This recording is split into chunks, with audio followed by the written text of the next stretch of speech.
Beautiful. It's a Dash for Cash race tonight under the lights in Martinsville. We are going to have fun. Brad Keselowski, Joey Logano, Adam Alexander on the other side of the break. Enjoy the race.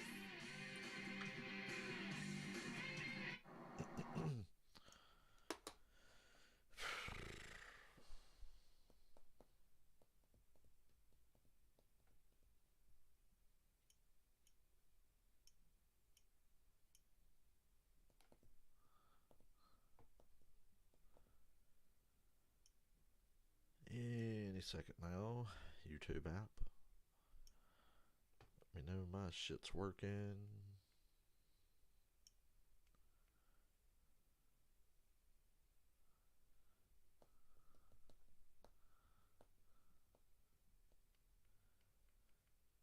Hello.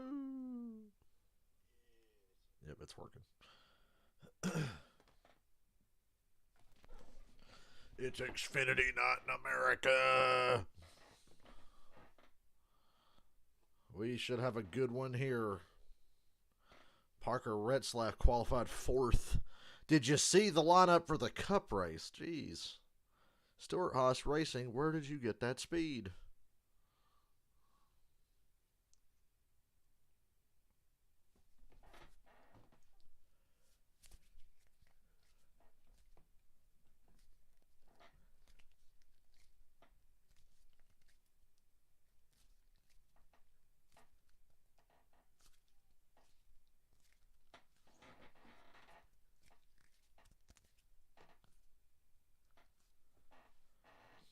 It's supposed to rain tomorrow. Isn't that great?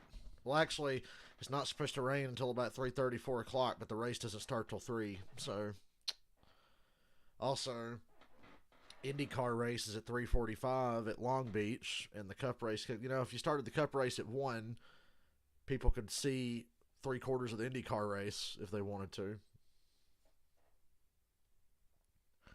But nope, late start times. At least the race is only 400 laps tomorrow. Really exciting to have a good Saturday night race that's not a shitty truck race. I miss night racing. We don't really get a lot of it anymore. You get the Coke 600 day to night race. You get the Bristol night race and the Southern 500, and that's really all you and Daytona in the summer. And that's really all the night racing you get nowadays for Cup anyway. But this should be fun. Last year, this race at Martinsville was one of the best races I've ever been to. I was at this race last year. It was cold, but it didn't matter. The race was so good, it did not matter. It's so weird how that is. It's like if the race is really compelling, you don't give a shit about the weather. Like the Spring Darlington last year was cold and windy. Didn't care. It was a good race. I was in it all the way through. Xfinity at Martinsville last year, same way. How about that Stuart Haas Racing in the Cup Series qualifying? Oh my God. The Stuart Haas cars were really fast. Makes me want to bet on Harvick tomorrow. If I was going to bet on a Stuart Haas car tomorrow, it'd be Harvick. What's up, Michael? It's going to rain tomorrow, Michael. Yay! Because we're starting the race at 3. The Harry Potter Chia Pit and a horse are in the booth for the Xfinity race here. Creed to the rear. I mean, track position here means a lot. He's fast. He'll get back up there. But that's a good bet. He qualified 3rd and he got Creed, what, 18 to 1? That's really good. Competition today. No Cup drivers, just Xfinity drivers out there. A lot of opportunity for these guys. But patience is going to be the #1 thing. There's going to be a moment where you got to be patient. It's weird watching a race on TV that I was at last year because I'd like to be there. We've seen that happen a lot here. We saw it happen twice last year. In fact, 4 of the last 7 races on short tracks in the Xfinity Series decided with the last lap pass twice at Martinsville last season. This is last spring AA. You see Ty Gibbs getting a push as they're going for the national cash. Brandon Jones with the win. And then a little bit of role reversal here. A push from Ty Gibbs into Brandon Jones. I was on the Kiss Cruise looking at my phone watching Ty Gibbs wreck Brandon Jones here last fall. Mayhem or a Martinsville meltdown? How would you chronicle what we saw here last year? Well, it depends. If you win, it's just mayhem. But if you get booted and pushed out of the way, it's a meltdown. It definitely can happen. You hope this meltdown happens after the race, not during the race, because that's when things really snowball the wrong way. That's how Martinsville can be. Add to all of that the fact that this is round 2 in the Dash for Cash. Put a little extra money on the line, which means drivers will do anything. Here are the four drivers looking for the big payout at the end of the evening. John Hunter Nemechek qualified on the front row here yesterday. Josh Berry, so good here, starts 6th tonight. Justin Allgaier, fresh off. Seriously, though, what the hell? Stewart Haas Racing owned Cup qualifying. That was crazy. And Chandler Smith got his first career. We got a good dash for cash tonight. Nemechek, Josh Berry, Allgaier, and Chandler Smith. Can he go back-to-back and make it 3 in a row for Team Colleague? Joey, will you give me one quick? Show me the money. I went to this race last year just because Junior was in it. And now we get the command to fire engines for the NASCAR Xfinity Series at Martinsville. And now, race fans, here to say the most famous words in motorsports. Please welcome USDOT Pipeline and Hazardous Materials Safety Administration's Deputy Administrator, Tristan Brown, and Education Manager of North Carolina 811, Ann Rushing. Drivers, start your engines!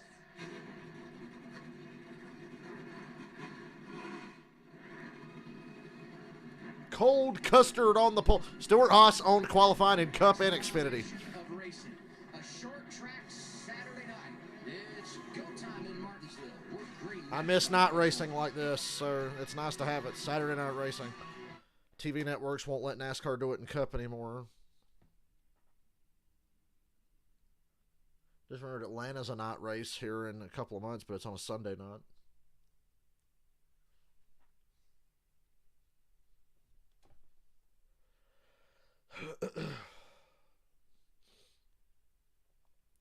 Well, how awkward is it to film these stupid commercials where you're all standing around nodding and looking at each other in a it's that Toyota commercial. Oh, wow, Deegan got a top 20. That's like saying, ooh, boy, I got syphilis, the best of the sexually transmitted diseases. Corey Haim won.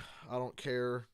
I was so frustrated watching that shit because Kyle Busch was in it and NASCAR was like, well, we got these wet weather tires, but we're not going to let them run in it. We're going to dry the track a little bit. And it's like, dude, it's wet weather tires. Just fucking go. Or did they not trust the Truck Series guys to pull it off? But late in the race, they just had no choice. I like Kyle Busch, Denny Hamlin, several other drivers chimed in and said, oh, look, Goodyear can actually make tires that wear when they fucking try. Why are all the Cup Series tires bricks that don't wear out? It kills the racing. It sucks it's going to rain tomorrow and wash all the rubber off the racetrack if they can even get the race in all the way. Tomorrow might be a race to halfway. They moved the start time up a few minutes. Like that's going to make a fucking difference because you're still not starting the race till 3.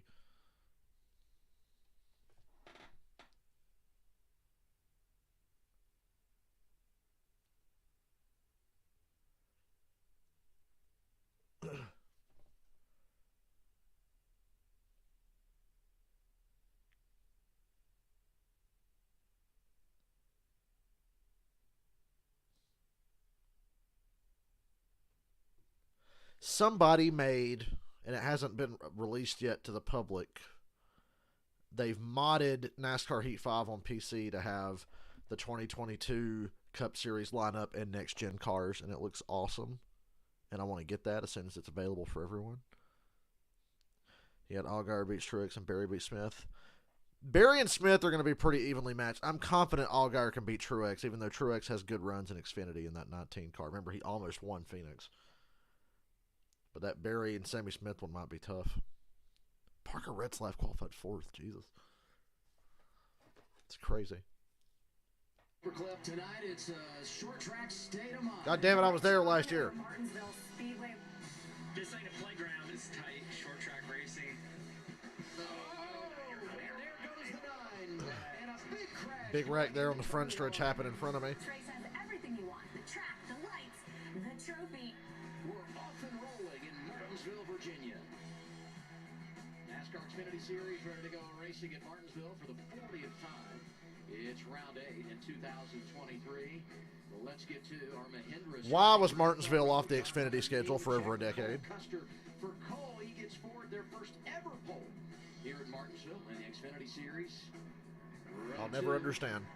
Parker Retzlaff stole the show in qualifying yesterday, matching his career best starting position alongside Sheldon Creed, who drops to the rear. How long can Retzlaff stay up at the front? With that car this morning. In row 3, we got a couple Junior Motorsports cars, Sam Mayer and Josh Berry coming back to the site of his first win a couple of years ago. Sam Mayer's good here. Don't trust him enough to bet on him. I played it safe and went with Allgaier. And one of the best short track racers in the series, starting outside of Justin Allgaier. Winless here, though, at Martinsville. We'll see if he can get it done today. And Junior Motorsports, winless this season. Figures somebody other than Kyle Busch won the truck race, but it wasn't any of the guys we had money on. Last year alongside Riley Herbst, looking for his first career victory. Speaking of first career wins, Chandler Smith in row 6 with Derek Kraus fresh off the top 10 in his series debut 2 weeks ago at Richmond. We mentioned Chandler Smith. He's been incredible through 7 races in his rookie campaign. He's led over 200 laps. That's the best in the series. Most of those coming at Las Vegas when he nearly won. 4 top 5s and 7 starts. And, of course, he won at Richmond. Let's hear from him now, Brad. Chandler Smith, Brad Keselowski up here in the FS1 booth. You got a copy? What's up, Brad? How are you? Good. Not as good as you, though. Last race winner here. Looks like you got a great shot at it today. What are you thinking for your chances to go back-to-back here with the win at Martinsville? Yeah, man, you know the deal. It's just gotta keep doing Yeah, I was really every single week. We're interested to trying see Josh Berry in a Cup car at Martinsville, too. It sucks we're missing out on that. finish we can. But I'm glad Chase is back. Chase needed to get back. So what do you think? Next week at Talladega, should Chase start the race and then at the stage break or the first caution, get out of the car and let Josh Berry finish? Because it's Talladega, right? You do it. Good luck with that. I'm sure they're considering that. I'm sure Chase is dead against it, but they got to consider that, I would think. Brad and Joey. Now let's meet the rest of our broadcast crew. Our eyes in the sky tonight. Coleman Presley down on pit road. Regan Smith and Josh Sims. Good evening, Josh.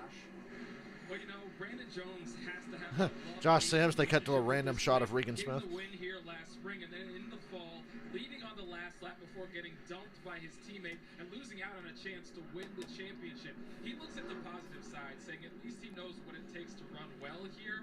Or remember, a new team this year, so the goal was to get the setup as close to what he had when he was at JGR. He said they were close in practice and qualifying, just needs a little bit more if he wants to get that first win of the season, Regan. Josh, it's been a quick start to the year for Josh Berry. 3 top 5s, 6 top 10s already this season, and a near win 2 weeks ago at Richmond.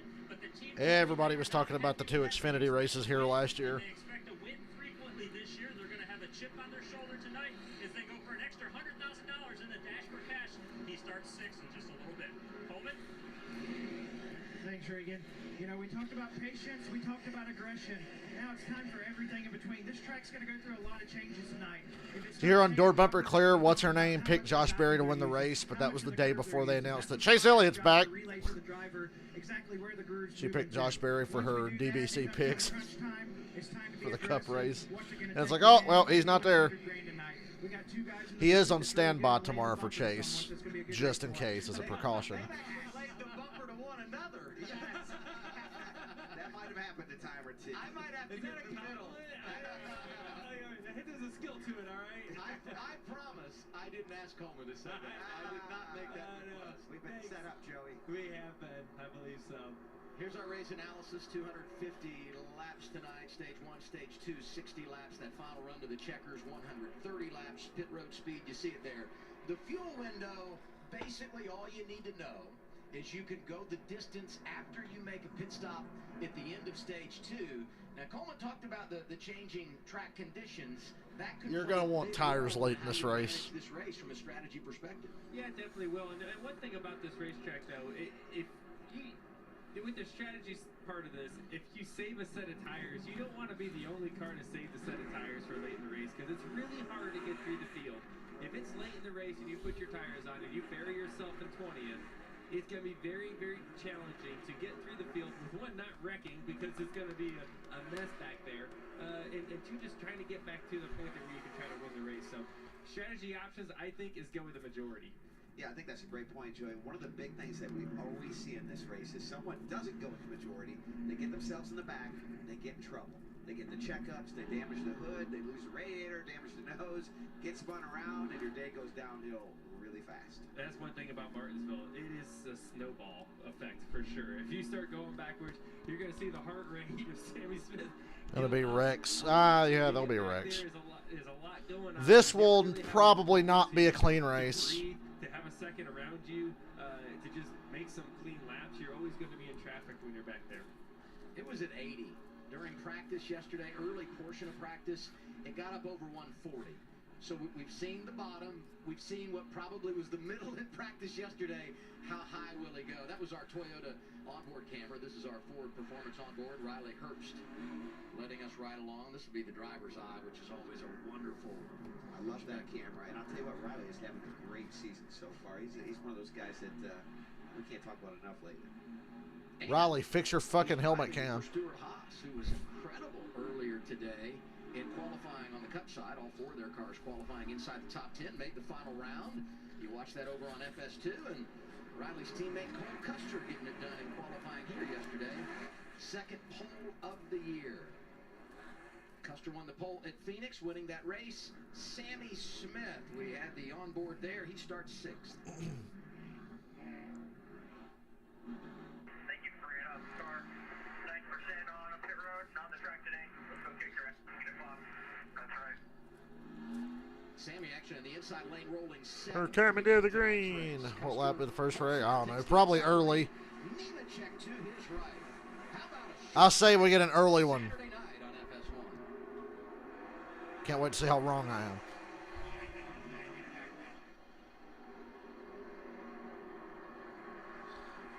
Really nice line here. Turn one for Cole Custer. Custer and Nemechek get away clean. Yeah, once you get in the lead here, you're able to just kind of Sammy Smith, dive bomb, 3 wide under the 1 in the 31. Retzlaff's 3 wide on the top.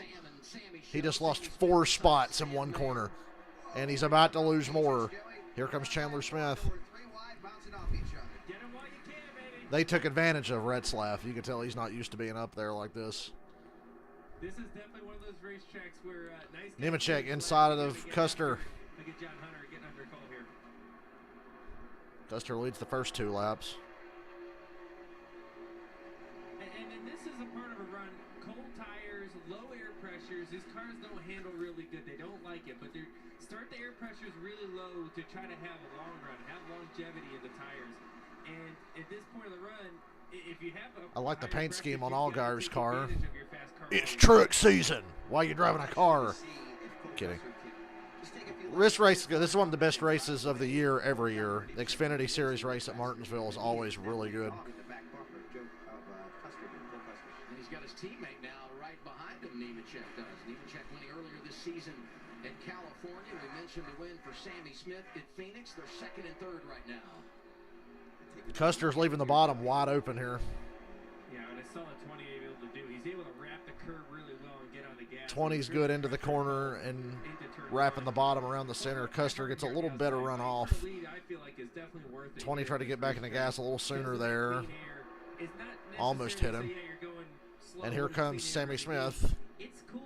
And the 20's just dooring the shit out of the 00 now. That's how you overcome getting beat off the corner. You just door somebody in the center of the corner. And Sammy Smith's going to pass both of them if they don't sort it out. Now Nemechek's clear. But he's all the way up to 3rd already. Moving forward. Had to make it happen. The 18 was coming. And both those Gibbs cars definitely have a lot of fire off. We'll see what they got on the long haul. You know, our last race for this series was in Richmond, and Sammy Smith, I'll tell you, I feel like he had the car to beat there. Got caught up with strategy, got buried. Yeah, Sammy Smith had the car to beat at Richmond. You're right. And I should have won money on it, but their retarded fucking strategy ruined it. But he's a guy that I'm really looking for. You bet $20 Nemechek wins? Well, that bet's looking good right now. I want to see a wagon race, unmarked vans at North Wilkesboro. That'd be the perfect track.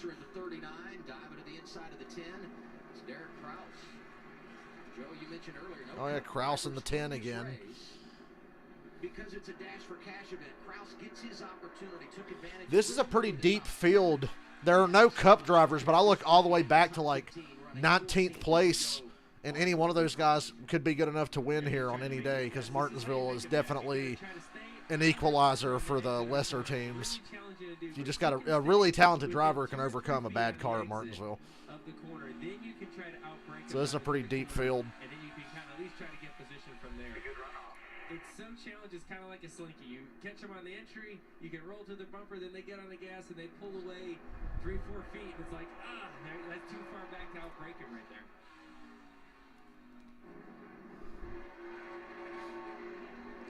Hey, did you guys see the latest episode of Carson Hocevar's a dumb fuck last night in the truck race?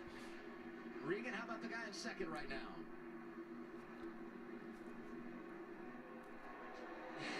Adam, you saw Cole Buster slide back just a little bit right there. The report from the driver is too loose in with that race car right now. Crew Chief Jonathan Tony reminded him, you have a brake adjustment you can put. I hope the track being rubbered in from Cup practice, Xfinity race, and into the race tomorrow, if the rain stays away, that it'll help the Cup race be worth watching. Last year was just a nightmare for the Cup Series in the spring. It was 30 degrees. It was freezing fucking cold. There was no goddamn rubber on the racetrack. It was just a freak one-off race, I think, that you'll never see happen again at Martinsville. And unfortunately, I was there to see it in person. Austin Hill did not like his car yesterday. It's not going to rain tonight, but it's supposed to rain during the Cup race tomorrow. Tomorrow might be a race to halfway. It's going to rain tomorrow during the Cup race. They've even moved the start time up, but it's not going to help. Of course, what would help is starting the race at 1 o'clock so you can get the race in before the rain, and then everybody can go watch the IndyCar race at 3:45 at Long Beach. But no, Cup and IndyCar are on at the same fucking time tomorrow. I should turn the IndyCar race on the PlayStation 4 on the other TV. Austin Hill fight pretty hard on the high side here, because look behind him. There's 3 Good battles here. I thought about betting on Brandon Jones, but he's snake bitten right now. Like I said, I took Allgaier, which is like the safest bet. I'm going to have a chance.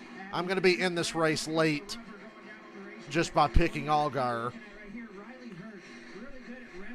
Brandon Jones, I don't trust him.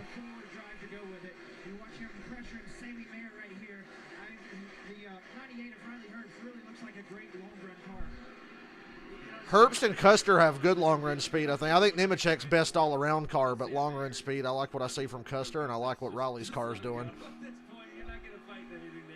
Sam let him go there. And with that pass, he still ran the fastest lap on the track. So good night. Herbst is the fastest car on the track that lap. First-time winners. 2 drivers there going for their first. Riley Herbst, Sam Mayer. Wow, they almost made it 20 laps in before the first commercial. Sammy Smith.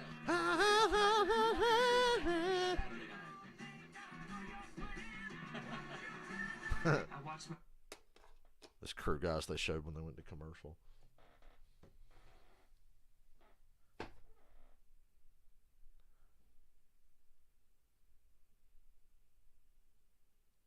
I know you got 20 on Nemechek. That's a good bet.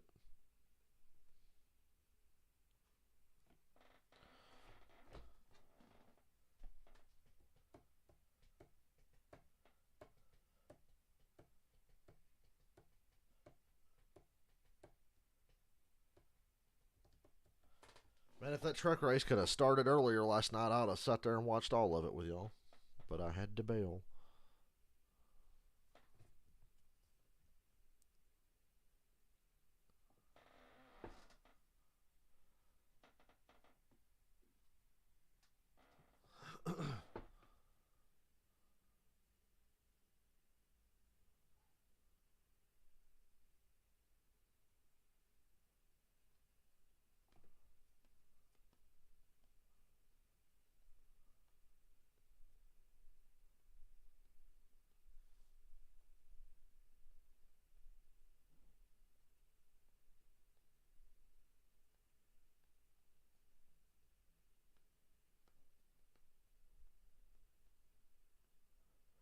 Well, that's the gematria at work there. The Illuminati's going to make sure you get that win. $20 on the 20 car. Man, got it made.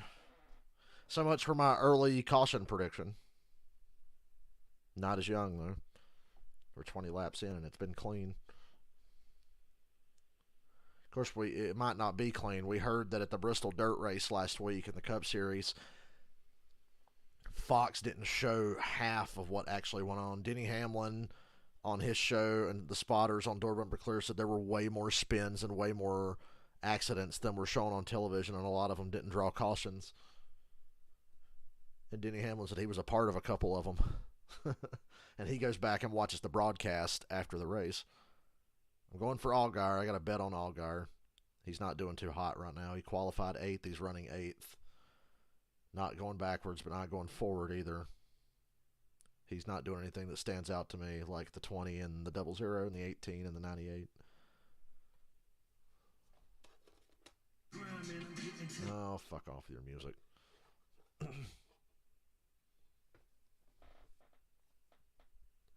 It's the most I've been looking forward to an Xfinity race in quite a while. This week and next week, Martinsville, then Talladega.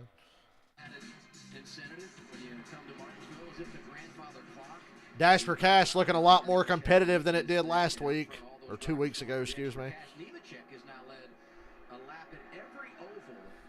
This year, that's an impressive stat. Let's get an update on Justin Allgaier. Josh, what's up? Allgaier's catching the 16 and the 8 now. Allgaier's got a stomach bug. Oh, he's totally going to win. When drivers get sick, they always win. I'll make some money tonight. Get the money back for the Powerades I bought an hour before the race. I still ain't got my damn Yoo-hoo, Alex. Other Alex. Man, I could have got one. I was in the fucking gas station getting my Powerades. I didn't get a fucking Yoo-hoo. Oh, the Yoo-hoo eludes me. I keep forgetting that I want one. Retzlaff still in the top 10, 29 laps in. Here's a pass for 7th. Justin Allgaier makes it look easy. Trying to get your car to rotate. It takes unbelievable amounts of focus to run this race. I was surprised that Allgaier, who's won 19 times in his career, 4 short track wins, has not been able to get it done here. One at Iowa, one at Bristol, and had the sweep at Richmond a couple of seasons ago. In fact, was he racing you when he won at Bristol? Do I remember that right? Yes, he did, yeah. I remember the days when Allgaier drove for Penske and never got a fair shot at a good cup rod. A bit of a surprise early in the form of Ryan Truex in the 19, qualified 14th and has gone in a wrong direction, Brad. Yeah, we just haven't seen him move. Cars I'm worried about right now. Austin Hill kind of stinks. Truex kind of stinks right now. Josh, you got an update on the Ryan Truex in the 19 car? Yeah, Ryan Truex Jr. He said it. He said the thing. He fucked up and called him Ryan Truex Jr. You know, on Josh's behalf, I'm rooting for Ryan to have a kid, and I hope it's a boy. Yeah, Creed is... I'm surprised Creed's not 20th yet. It's hard to move through the field here. It's not like a lot of other places in Xfinity where you can see a team, an A team like an RCR car, fly through those back markers and get up in the top 20 at least pretty quick. Moffitt making a crazy move there on Austin Hill. Hill struggling. I think Moffitt's got an okay car considering what he's driving. He's stressing out Austin Hill right now. Trying to get to the end of the stage, you know, and as hard as he's been racing, he's gonna eventually pay the price, I believe, on these tires. But he is running hard on the outside, trying to, you know, defend every Barry spot passing Sam Mayer for a top 5 spot. Motorsports battle here for 5th. Josh Berry, Sam Mayer. Josh Berry is just such an amazing short track racer. He runs late models across the country, and I'll tell you, when he shows up, he is the guy to beat almost everywhere he goes. So Chandler Smith said on Door Bumper Clear that the Xfinity cars drive just like a super late model. And that makes a lot of sense to me because the races are always really good. So it's amazing how similar they drive to a super late model. Said Cup car, nothing like it because, you know, Chandler made his Cup debut at Richmond. Said Cup car's not even close. We need to have a Cup car that races more like a super late model. And we got a battle for the lead. Lap traffic. Custer could have done something dumb there, but he's not going to put the 23 on. Oh, he puts the bumper to him. 20 did use him up pretty good earlier, so he didn't complete the pass there, but he gave him a shot. 91's giving the 20 a fit right now, trying to not lose a lap. Oh, Moffitt spins. Moffitt was running really hard back there with Austin Hill, and he spins. Caution's out. Everybody gets by. What happened with the 25? Did he get hit by Krause, or did he get chopped by the 21? Look how he's wheel hopping. He's wheel hopping. Like a road course, he wheel hopped into the corner, doored the 21, and spun out. Didn't hit anything other than the 21. Wheel hop at Martinsville always throws me for a loop. Wheel hop on any oval throws me for a loop. Strategy time, potentially. And if you're the leader, I know you hate having your if you're the leader and you have a big lead, you hate to lose it. But at Martinsville, you're like, oh, thank God, clean racetrack for the next 10 laps, 10 to 15 laps of clean racetrack.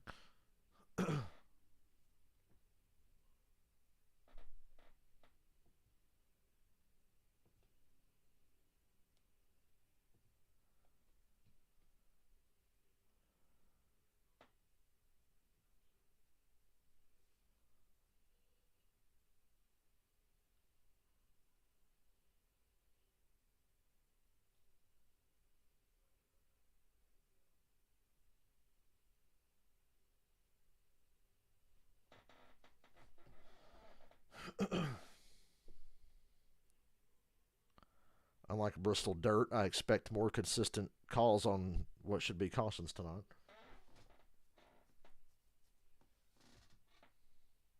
I've been so fucking lazy today. I need a shave and I need a shower. Have not done either of those things. So fucking lazy, man. I'm not totally lazy. I played drums today.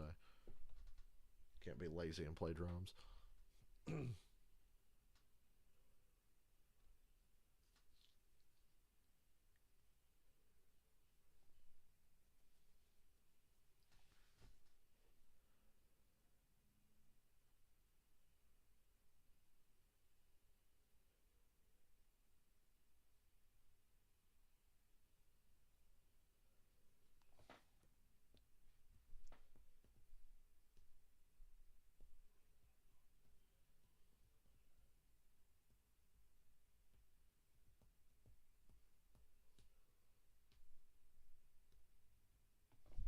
If we didn't have to shoehorn in a commercial, pit road could have been open by now. Of course, I'm streaming NASCAR tomorrow. But I don't rule out turning the IndyCar race on the other TV to have something to watch during the rain delay coverage.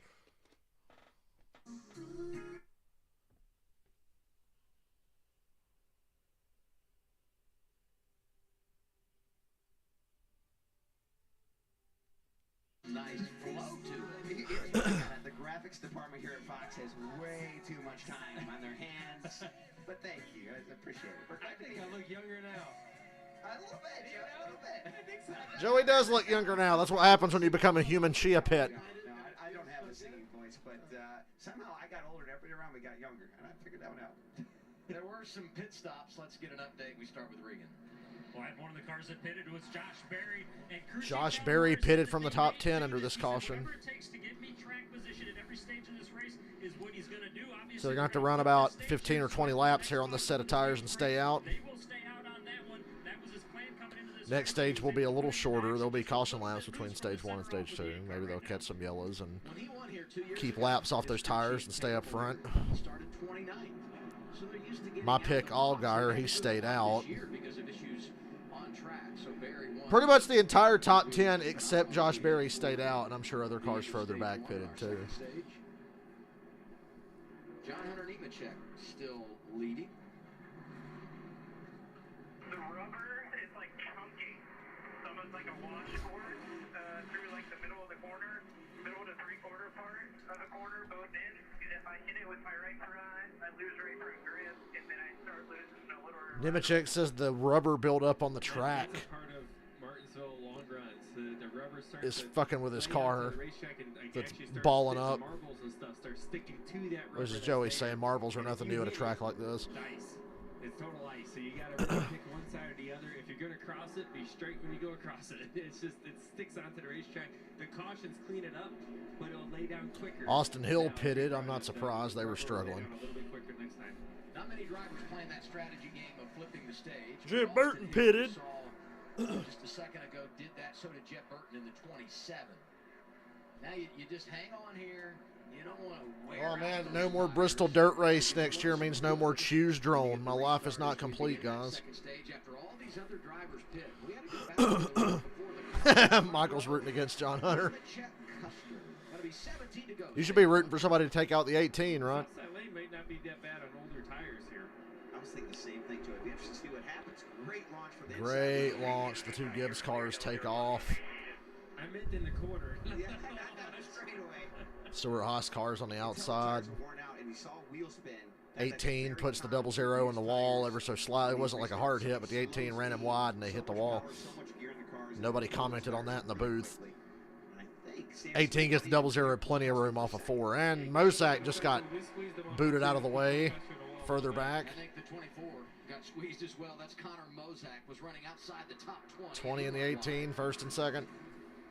Contact in the back here. 26 Casgralla is his teammate Damn. right in front of him. The 02 Blaine Perkins. We're talking about, not wanting to be in the back. This is why. Restarts is so easy to get caught up in those. Sheldon Creed able to get by in that exchange. Started in the rear after unapproved adjustments. Had a lot of problems with that car, but he's worked his way into the top 20. Yeah, up to 18th. For 5th, Daniel Hemrick. Pair of third-place finishes Hemrick here 2 and years the 98 really leaning on each other there. From Riley Herbst in the 98. You can tell they were slamming the gas off the corner, getting sideways. Joey, it's so easy for that to happen. When you start to spin the wheels on corner exit. God, Allgaier's short run speed is just not there. Up the track. What always happens I felt like Allgaier was going to at least come out of this 4th or 5th, starting on the inside line, but he's 7th. That's why you see guys run so tight against each other on corner exit. I think he's faster than the 11. Who's holding him up right now. To try to get down, right? You got to fight hard when you're up top to get down, especially with 13 laps to go in the stage. Everybody's racing hard at this point. There's a little give and take early in the race, but when you see the end of the stage in sight, that's points. Real points sitting there for you. You got to fight hard for every one of them. Pit road's going to be crazy at the end of this stage. Contact off the 4 there. Looked like Sieg and Brandon Jones. He got the free pass when Brett Moffitt went for a spin. Sammy Smith gets by Cole Custer for 2nd. When we started the engines, fired the engines and rolled off, his heart rate was under 100. Yesterday in practice, 140. How about 172 in the... You know what I hate? I hate that NASCAR's or Fox's ticker is at the far left side of the screen. Why can't we just have it like the old days where it's at the bottom of the screen or the top? Because to look at the running order, I have to take my eyes off the action and look to the left. When, if I'm watching the center of the screen, watching the action on the track, I can glance up and see where guys are running. This whole stupid long leaderboard at the side of the screen, I've never liked it. Custer once again got a long run car, run a short run right now. He's not bad or anything, but he's clearly better on a longer run. Sam Mayer's all over him. Ooh, Mayer hit the curb. Now 00 will drive away from him. But he was trying to set him up. You can enter high, try to cross over so you can exit with more speed and try to get to the inside of Cole, but Cole got himself. Sheldon Creed's 15th. Sheldon Creed by Parker Klickman up to 15th. He's really making progress now. Not going to get stage points. Really fast right now, talking about the 2 of Sheldon Creed, Regan. Qualified 3rd, not going to get stage points. That sucks. Actually had a carburetor issue on the 2nd lap of qualifying. 1st lap he qualified in the 3rd position, but when they checked that problem, they found another problem. The front brake fans were not working on that car, so a bit of good luck that they were able to fix those when they fixed the carburetor earlier today. Even though it meant they had to go to the back, they've already been asking him to save them some brake. Those brakes are really glowing on that 2 car right now. Brakes always a part of the conversation here in Martinsville, I feel like. And he's doing a nice job managing it all here at AA, because this race here is going to throw a lot at you. And now if they threw a little more at him with some team issues with getting the car right, and so you're starting to see his experience pay off, I think, to people manage all. Yeah, and hey, Creed had a speeding penalty here last fall. Came back. Where the hell's Josh Berry on his fresh tires? He's not even top 20. There he is, he's 20th. I say that, he passes for 20th. Austin Hill pitted, and he's ahead of Berry. John Hunter Nemechek, our leader, his brakes start growing later than everyone, and they're glowing less. So he has a fast car, and he has less brake flow. Talk about the importance of that, guys. Yeah, it usually goes hand in hand. If your car's handling good, you don't have to slow down as much. And that's where Allgaier's ceiling seems to be 6th place. To the duct of the front of his car, and it's cooling the brakes. He's able to manage his brakes, manage his line, manage his tires, and the lead just keeps growing and growing and growing when you're up front. That's why you got to fight hard for that lead early in the run, which we saw John Hunter do at Cole Custer, and he's getting the reward for it now.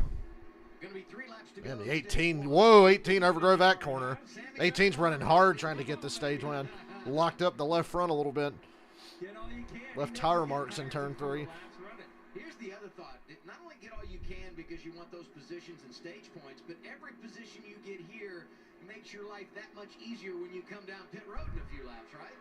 Yeah, this battle heated up again. Sam Mayer running back down Cole. We saw a few laps ago he hit the curb and lost a bunch of time. He's back to him with 2 laps to go in the stage. 2 more jumping out back. Dominating opening stage for John Hunter Nemechek. He's led 53 of our 58 laps. 2 wins this season for Joe Gibbs Racing. And they belong to the 2 drivers running 1-2 right now. Nemechek, Sammy Smith. Final lap, stage 1. Well, you don't get money for stage wins, Alex. I know that all too well, but your guy won a stage here. It's been a clean opening stage. Only 1 caution. But we'll put the yellow flag in the air again in a moment after we see the green and white checker. John Hunter Nemechek gets the win in stage 1. Second stage win of the year. Sammy Smith, his teammate, is second. Custer Mayer. I think Austin Hill is the first car on the fresh tires, or who pitted at the last caution. Sick tonight was 6th. Henrik.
Hey, we're back.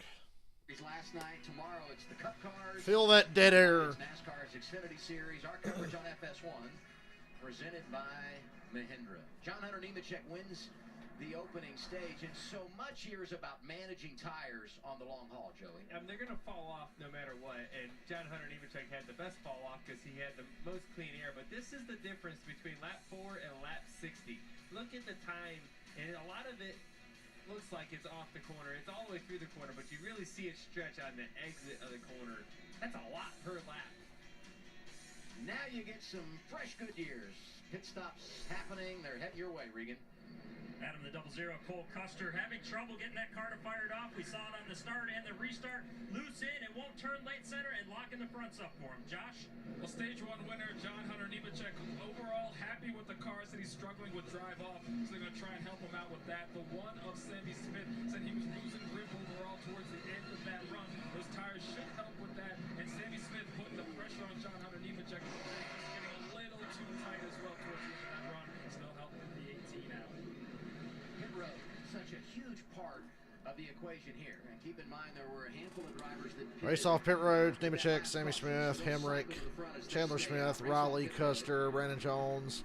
Goddamn, Allgaier's team fucked him hard. Allgaier lost 3 spots, Mayer lost 6. Chandler Smith, let's visit with our stage one winner. Let's do that. John Hunter, Logano up here in the Fox booth. You got us? Yeah, I got you. She's looking pretty good out front. You fought hard to get that clean air and manage the race. How's she feeling? Not too bad. Didn't really make too big of an adjustment there. I don't know exactly what the track is going to do here as the night goes on. So, new to me in my Xfinity debut here, but in Martinsville, but the guys have given me a really fast time marker, Toyota GR Supra, and fast as Xfinity 10G. So, hopefully you're chilling like you were in the bus lot up there and enjoying the show. Absolutely. We're enjoying it, and listening to you talk about the rubber laydown and all, it's keeping it interesting. So we'll see how that goes as it goes along here. Thank you. Wish me luck. I'm not sure that he actually needs any. Glowing the rotors, it might be the drinking phrase of the night at Martinsville. You get a sip of that delicious Powerade since I have a refrigerator full now.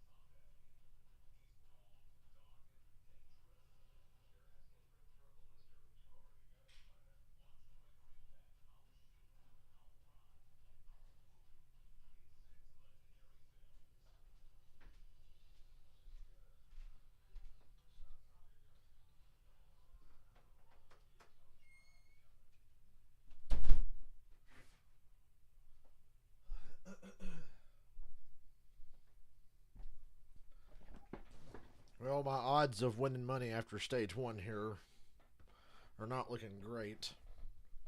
Got a 6th place car, and we're running 13th, 14th.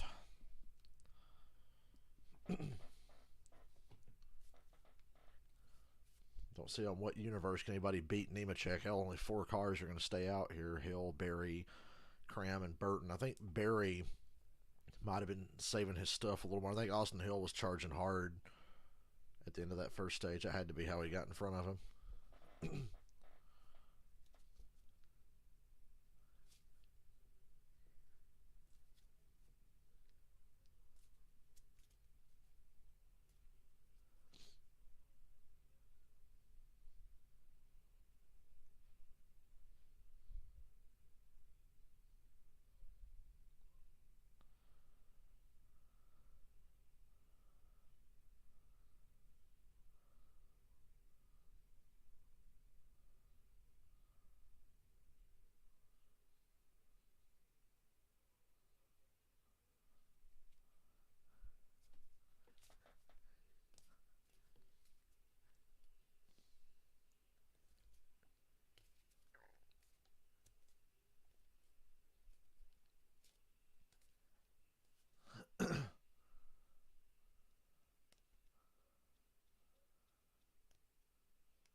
Oh, they're showing the goddamn Martinsville hot dogs. You're killing me.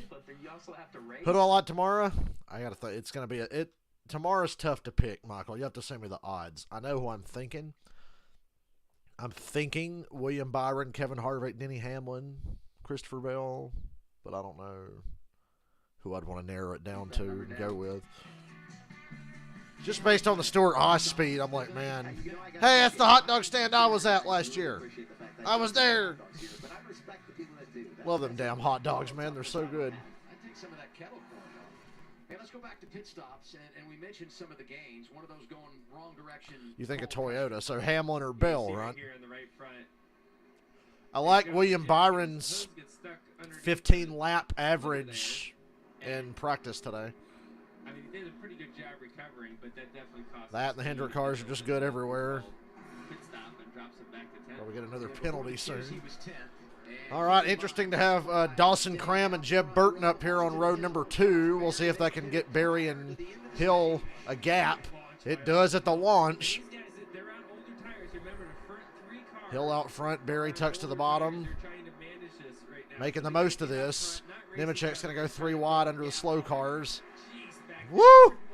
Damn, Jeb sent that off in the corner and stayed in front of the 20. 20 had a bad angle trying to dive under the 07. Oh! Herbst and Chandler Smith bounced off each other off of 4. And my man Allgaier's back there in the middle of this mess. Bell starting 23rd. Yeah, but he won there last fall, and he's hot right now. He was good at Phoenix. He was good at Richmond. He won the Bristol Dirt. Won Martinsville last fall. But I think Bell might be a good one again, but I don't know. Justin Allgaier, Sam Mayer to that list. They're both trapped outside the top 8 car going for the lead here. There it is. Jeb Burton still 3rd. And the 8 clears 21. Yeah, I think maybe Jeb's got a better car than we realized. Dawson Cram's 11th. He's already out of the top 10. Cole Custer maybe driving angry after the long pit stop to the inside of Sammy Smith. Put the 0-0 in 6th. There is action all over this racetrack. There's action all over this racetrack. That's why we're showing a static onboard cam, not showing any of it. Trying to keep the young driver cooled off. I love that shot coming off of 4. The camera looking down the front stretch. He's got the race shook up a little bit right here, so now you definitely have to keep it cool, Joey. Absolutely, and if you're those guys up front, right, there's still the top 3 cars are still on 20-lap tires or so. You know, they're just hoping this thing goes green at this point, right? They're out front, they kind of settled in, got a decent spot. They know the 20 of John Hunter Nemechek's going to drive through all of them eventually and probably get back to the lead. But it's all I can't believe John Hunter's taken a few laps to deal with this 27. right? You're going to go backwards, don't make it worse. Now he's Try got to it. Get out ahead of where you were before you made the strategy call. Jeb Burton was great for the first 4 or 5 laps. Now he's trapped in that outside lane. Smart move right there. He backed up a little bit to try to fit this. Oh, it got really close there. Cole Custer gave him a little break. See, it takes patience on both sides. When you have the faster car, Parker Klickerman's really struggling tonight. Yeah, right now Jeb's in trouble right now. He's fallen back into the tires, right? He's the first one to lose the front pack, right? And now he's getting swallowed up by all the And tires. here's the 20 for second place. Backwards and further. And in about 2 laps, he'll be by the 8 car, and we'll be back to status quo. But the gain for the 21, and for now the 8, was massive. You flip the stage, gain the track position, and drive away and make them run you down. And hey, keep this in mind. You know, we got just over 40 laps to go in the stage, so this is not a really long run before you get a caution, you come down, and hopefully you're level. I'm going to tell you, Double A, it feels Ooh. like a really long run. If you don't have tires right now, Easy for me to say, it's right? very easy to say. Like, this is not fun if you're Jeb Burton or Cram here. Yeah, but speaking of Josh Berry, once again, when he put those tires on, I was watching, he wasn't running super hard, right? Joey pointed out what I thought about Barry. He was not running hard at all at the end of that stage because Austin Hill got by him. Daniel Hemmer trying to get 3rd away from Austin Hill. So I'm glad that was confirmed. Josh Berry, smart race car driver, knows what it takes at Martinsville in almost any kind of vehicle.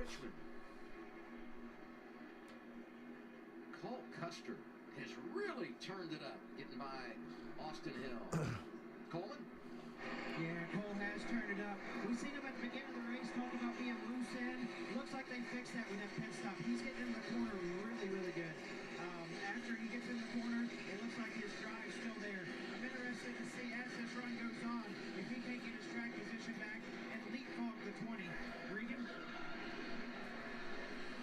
Coleman, you see Cole Custer out there right now. Obviously some good adjustments for that race car. He's been struggling earlier on with it. pretty happy behind the wheel.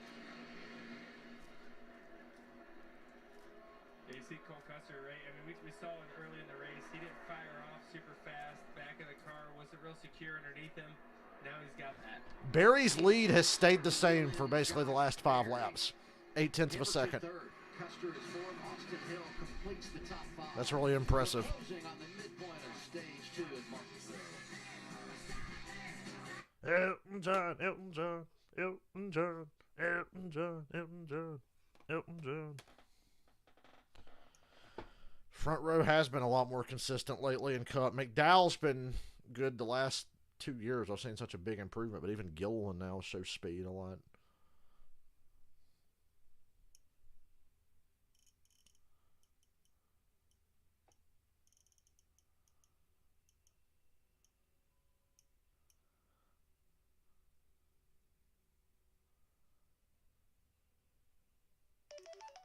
Setting my alarm for tomorrow afternoon, even though I know I won't be asleep. I'll wake up way too fucking early. Oh, we got a caution during the commercial break. Caution, caution, caution. Don't know what it's for. I'm looking down the leaderboard to see if anybody's missing.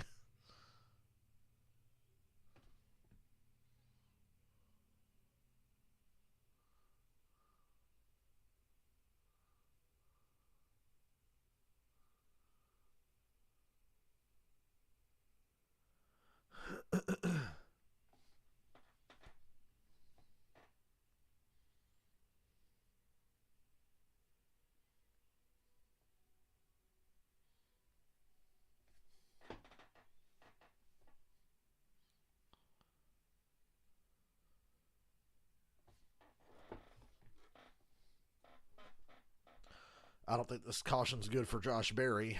He had a comfortable little gap there. He was going to catch lap traffic eventually, but...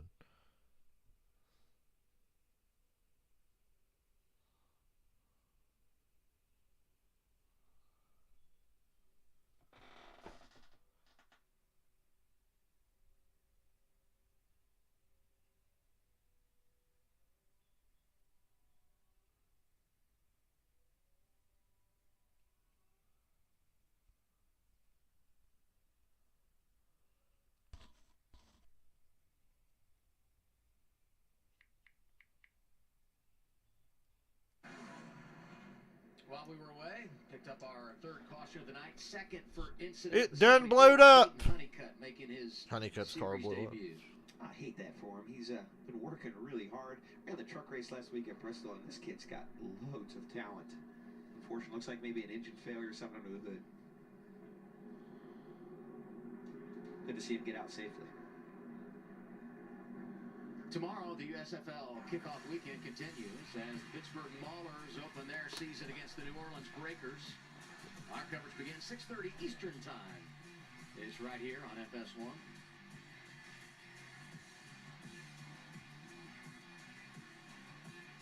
And with the caution, we'll work in another commercial break, come back with the final portion of stage number 2. Josh Berry leading at the paperclip.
Oh, look, it's a commercial for that race I can't go to that I want to go to. Darlington.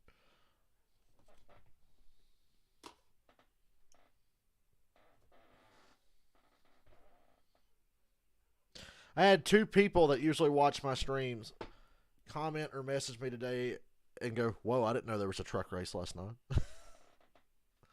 Like, see, that's the problem. Nobody knows. Josh Berry has become quite a story in NASCAR last couple of years. And really, the big moment happened right here at Martinsville when he got his first win. Last season, 3 victories running full-time, made it to the championship 4.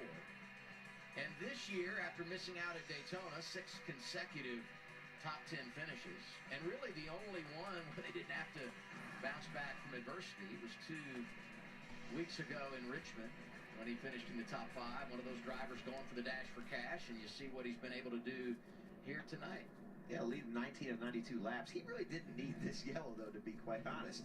He was starting to stretch out a reasonable lead on John Hunter Nemechek, but he's also been running the Cup Series, too, so I think that's probably been helping him a little bit here. You see filling in for Chase Elliott. A lot of people obviously following that story with Chase Elliott back this week, but I'm sure he would tell you that he's been learning a lot that he can apply to his Xfinity Series racing.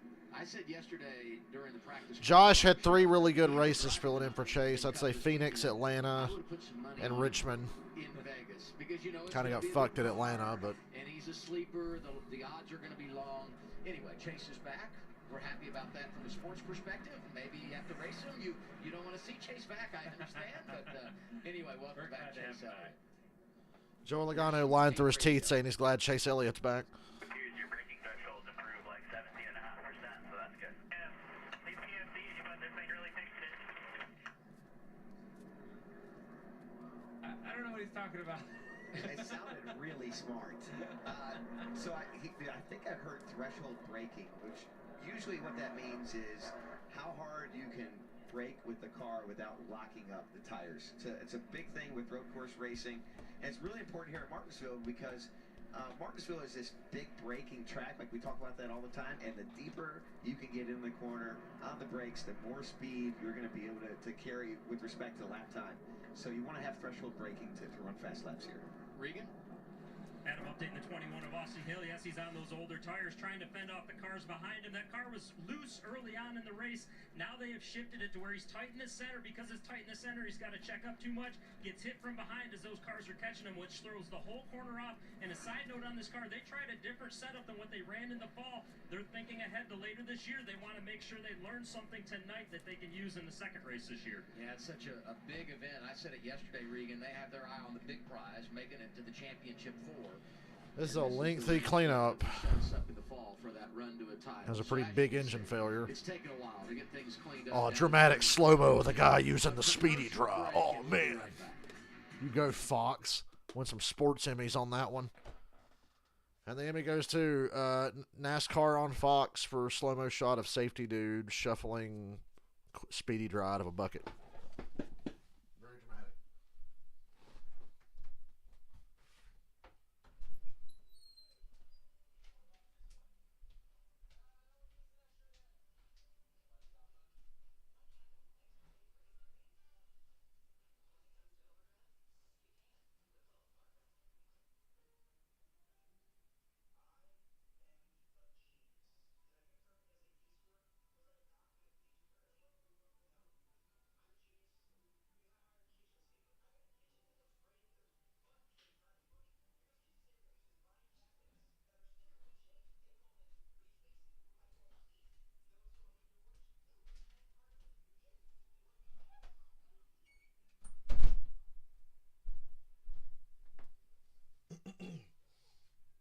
Boy, you guys are just so talkative tonight.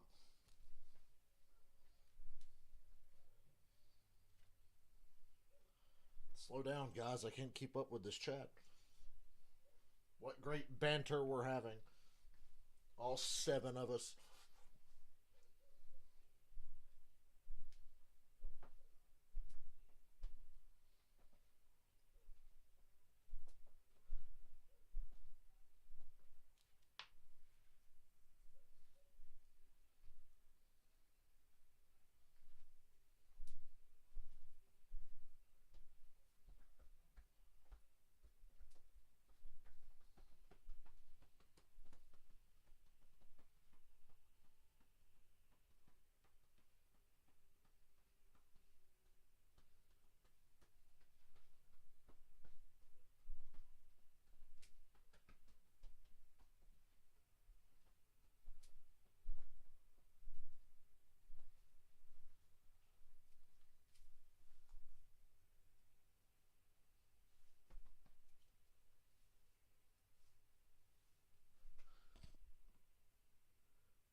Oh, Zane Smith's in the race tomorrow. Yeah, he's in the 38, right? So that means Gillen's driving a Rick Ware car.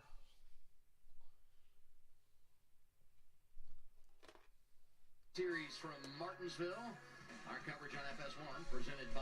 You know, I said Josh Berry didn't want to see this caution, but because it was an engine failure, and this caution is so damn long, this might be perfect for Josh. Just have to be the best finisher of this foursome. Right now, Josh Berry carrying the... And Justin Allgaier's doing a whole lot of nothing for me. Is second. You see Smith and Allgaier there as well. Chandler Smith has been invisible tonight. On the dash for cash. Legacy cars have been bad this year. And then again, Noah just sucks anyway, but the fact that the 43 has regressed. The 43 was a good car last year, especially late in the season. The 43 was a damn good car, so they've regressed. I don't know what's going on there. I'm sure that's what happened. That's a lot of money, $5 million. I'm happy that Stuart Haas looked so good in qualifying. You want to win it. Not only is it just the money, but there's a point of pride there as well. So you have to choose here, right? It looks like everyone's willing to take the bottom. John Hunter Nemechek taking the outside. Coleman, what do you think about the choose? I have a feeling that Josh Berry's threshold break-in's getting ready to get tested right here. We've seen Cole Custer's entry get secured. He wants to get control of this race. Josh Berry's on older tires. Opportunity for Cole Custer to possibly go 3 wide bottom here.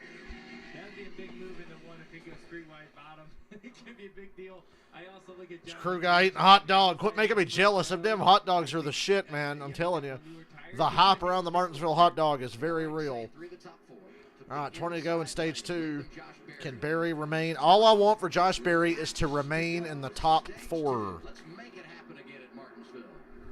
This is going to be super interesting because that car... Great launch by the 20 from the outside. Really good launch for Berry. They lean on each other into one. 20's going to be busting ass here. And the 8 clears him. And takes a defensive line down the backstretch immediately. Defensive line into 3, and the 20's going to wreck him. 20's going to wreck him. He tried. 20 tried to wreck him. 18 are on the outside of Berry after Nemechek packed it in there on the 8. Oh, Josh! And a 20 hit him again, which knocked him into the 18 and sent the 18 up the track. And Berry holds the lead. What a battle. And the 18 sends it in, and now he's trying to wreck the 8. Oh, yeah, he got him. Sent him out of the way. That was all really unnecessary, by the way. And Berry aggressively cuts back to the bottom to stay in at least 3rd. I said just stay in the top 4. My God. 18 comes out of this with the lead, and I think Nemechek was being very impatient there. Berry really did back up corner entry, though, when the 20 got into him. He really did back it up. He entered shallow and backed it way up, and that let the 18 get around his outside. And then the 20 hit him again. Actually, now he hit the 18 before the 20 even got to him. So then the 18 sends his ass off into the next corner. Joey knows that's a very Logano move right there. Of course, we're showing the entire replay of that entire sequence instead of watching the race right now. We saw this when it happened. Can we watch the fucking race? We've missed like 5 laps of action because they're showing the replay of the same thing over and over. They are showing the replay of the same thing that we saw live when it happened. We don't need a replay, and we've missed like 5 laps of racing. Thank you, Fox. By the way, there's a race going on. I don't know if you guys know this. The race didn't end 5 minutes ago when this happened. The race did not end. There's still a race going on. They're still showing a replay. They're still showing a full screen replay. We're probably approaching 10 laps of missed action. There we go. We got a battle for the lead. I don't know if you want to show that or not. Fucking idiots. Teammates, the 18 and the 20. Berry's 3rd. And the 20 doors the 18. Yeah, you don't want to cut your teammate's left rear. These guys are battling hard. His heart rate's really up there now. Josh Berry's come back into the picture now because of the side-by-side battle. Man, the racing's really picking up here now. Ooh, 20 loose in the corner, loose in the corner. 18 helps him make the corner. He used the 18 to make the corner. 18's going to go to the bottom. Send it in, send it in, send it in, send it in. Don't puss out. I know it's a teammate. Don't puss out. Don't puss out. And the 20 clears him off of 4. 12 to go. He's definitely aggressive and a lot. Obviously, he's very young still. There's going to be a lot to learn, but my man goes for it. But he's racing smart. He's not tearing his car up. He had a little bump. Great racing. Just small contact. He didn't wreck the guy. I thought that was really impressive. He could have wrecked Josh Berry for that, but I thought those were great moves. And now Josh Berry's back behind him, right? And then if you're Josh Berry, you're probably like, yeah, I gave him one, he gave me one. Let's call it good. Well, we don't know that for sure. Joey, you wouldn't think like that. You wreck somebody 3 times for bumping you once.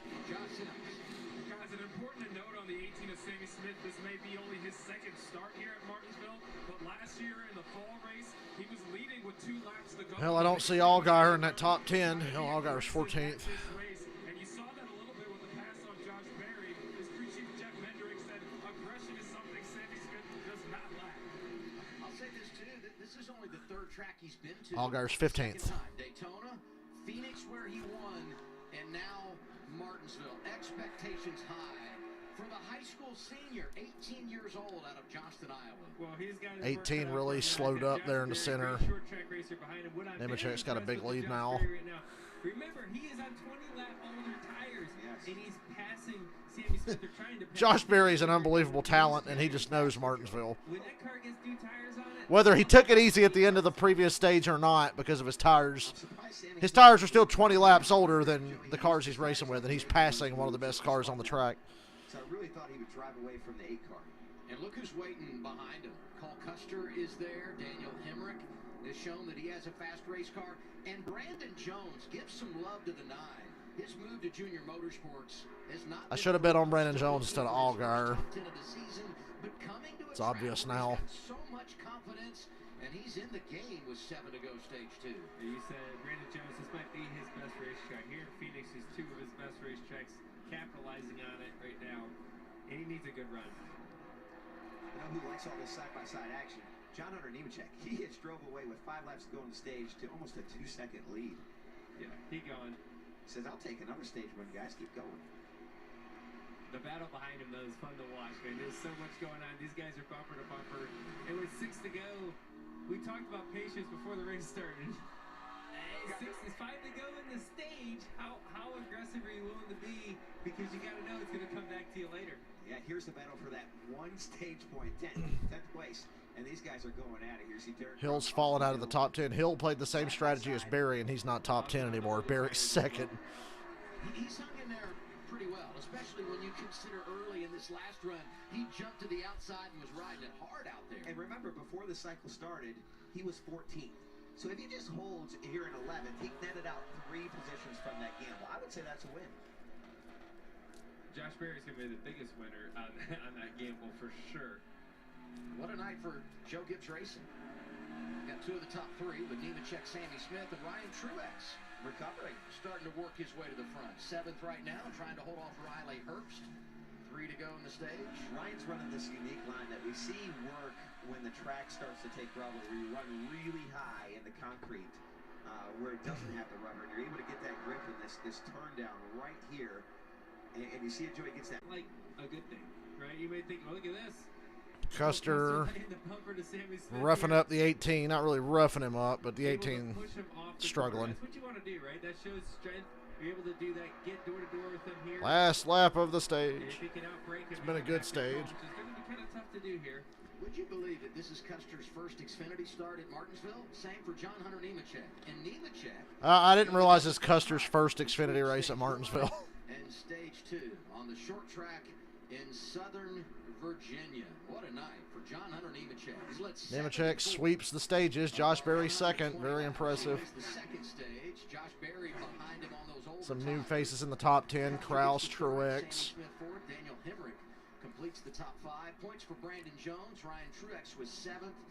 Riley Herbst 8th. Chandler Smith 9th. And Derek Kraus stays inside the top 10. Pit stops when we return to Martinsville.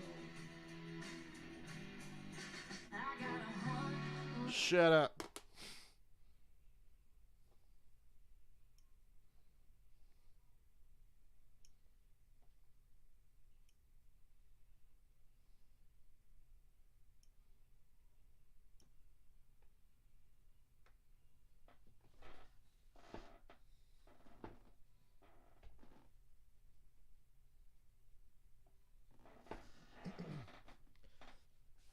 If Hocevar had been involved in that battle with Nemechek, Berry, and Sammy Smith, he'd have hooked 2 of them at least.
Baseball's best show out in an early season showdown as Pete Alonso and Francisco Lindor lead the Mets against Brandon Crawford and the Giants, or the White Sox battle the dominant Tampa Bay Rays, who are 13-2 on the season. It all begins next Saturday, 4 Eastern on Fox. Just before we finish the stage, Uh-oh, Michael. There's drama between your pick and my pick. Your pick ripped the fucking right front fender off my pick. Left front corner of his nose. He probably didn't like that. time for pit stops. Regan. Hey, Michael, tell your boy to calm the fuck down. I'm having a bad enough race as it is. This run, though, it fired off good. The problem is after 10 laps, he's too tight. He needs an adjustment. Ain't neither of us winning shit on this one. Josh Berry, he loves to turn in his race car, but now he needs a little bit of rear grip on the exit with the drive to help that out. Josh? For the 20 of John Hunter Nemechek swept stages. Oh, Zane's driving the Cody Ware car tomorrow. Okay. I forgot about that. I forgot Cody Ware got arrested twice this week. Cody Ware was arrested twice in 1 week. The all-important race off pit road. Nemechek gonna hold serve here. Nemechek, Smith, Brandon Jones, Custer, Josh Berry falls back to 5th. Custer falls to 4th, and Berry lost 3 positions in that exchange. Yeah, should have bet on the 9. He's going to be the only shot here. Dial up the 18. Sammy Smith, Brett Keselowski, you're up in the Fox Blue. I should have known. Yeah, I got you. Oh boy, I'll tell you, you had all of us jumping here. What a move to try to take the lead here in the end of stage 2. We saw your heart rate at over 183 beats per minute. Pretty incredible. We're curious, what do you need to keep it up there for the rest of the race? Yeah, thank you. It was really good that first stage. The track rubbered up. I had to tighten it up a little bit, or free it up a little bit, and just got too free there in the second stage. So we got it back, I think. Hopefully our cars accept Xfinity 10G, and we can go give our team here a run. Well, awesome racing. You're down to 144 now with the heart rate, but glad you're getting the car tuned in. Can't wait to see what you do next. Yeah, thanks, guys. This kid's impressive, and his crew chief, Jeff Mindering, won this race a year ago. You know, we knock Joe Gibbs Racing a lot, but unlike Penske, unlike Roush, unlike Ganassi, they kept their Xfinity teams full time.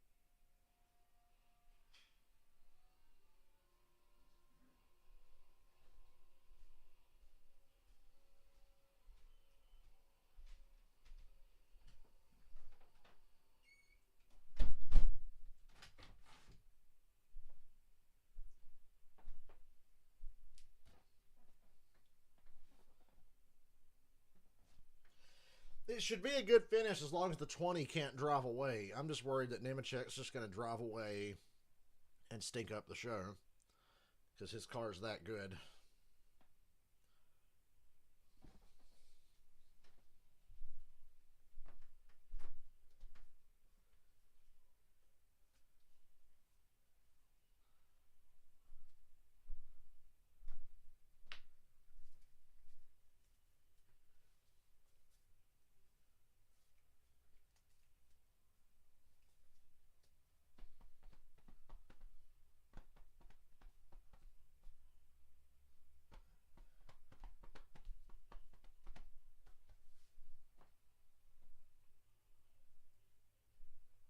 How many times have they shown the Chastain wall rod move this weekend? We got back-to-back commercials of it just now. NASCAR's like, yeah, that's illegal, but we're going to use it in our commercials.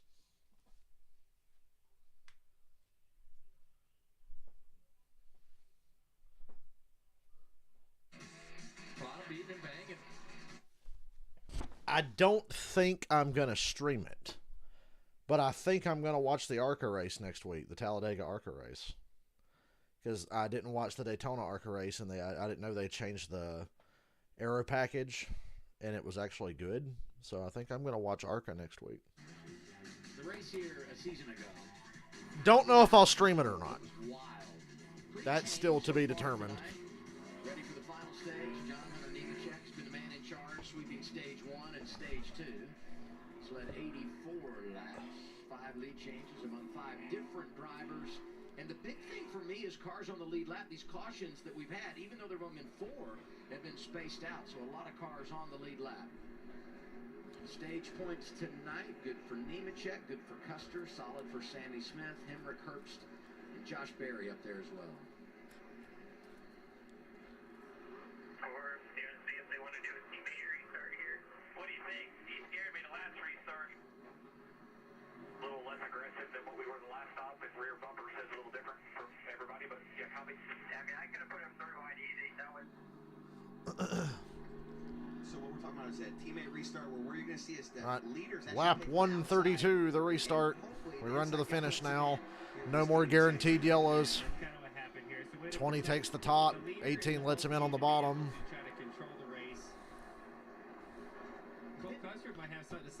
Have they adjusted Custer's car to fire off a little better? He's stuck on the outside. So I'm guessing as a driver from one of the competing teams, you can manage your restart a little bit differently, understanding what's coming. Am I right or no? Absolutely. And Cole Custer, what he's going to And do it's is helping the 20 get out front. Drive his car hard right here. He's going to try to wear him down a little bit. He might not be able to clear Sammy Smith, but maybe he can make him use a little extra tire. He's got a few laps on the bottom. You see Sammy kind of run up Cole a little bit in the center of the corner, trying to get drive. Right now, Cole's in a good spot. He's going to pinch him down a little bit here. Oh, You see how loose. that kind of hurt him. Still going to get a great drive off. Not quite enough to get clear into 3, though. Ugh. We get one more corner here. Yeah, he almost cleared himself. And the 18 gets a bump from the 9, and Custer from the outside cleared Sammy Smith. Now can Custer run down the 20? Every driver wants to hear. Clear. He's within half a second. He cleared the 18. Oh, Josh Berry got run up off the bottom, and big wreck. Joe Graff Jr., Ryan Ellis. Looked like a hard impact. Don't know how the hell that happened. And the caution is out. Major damage to the front end of that 38. Yeah, 38's not going anywhere. Oh, he's trying to move. But look at the right front. Look at the left front of the 43. We start with Josh Berry. Josh Berry's got Parker underneath him here. Parker Retzloff, 31. See anything wrong. Barry went a little wide, and Jeb Burton just saw a hole and drove through it. Tight. We're not turning, almost like. Oh. And then, goddamn, what the hell happened there? That's as hard as you can hit at Martinsville. That's like when Truex hit in 2010. Remember in 2010 when Truex wrecked here? Let's figure out what's going on with Josh Berry, Regan. Well, Adam Adam, Joey's exactly right. That car was very tight right there when he went into the corner. The reason being, though, was because he was on the splitter. That was the report as soon as the caution came out from Josh. Wow, I mean, that's like way on the splitter there. It almost seems like there might be a tire down or something to be that bad. Your weekly Joe Graff Jr. caution. That's interesting. Oh, maybe the right front's flat here? I mean, the whole car, look how low it is. The car does look very low right here.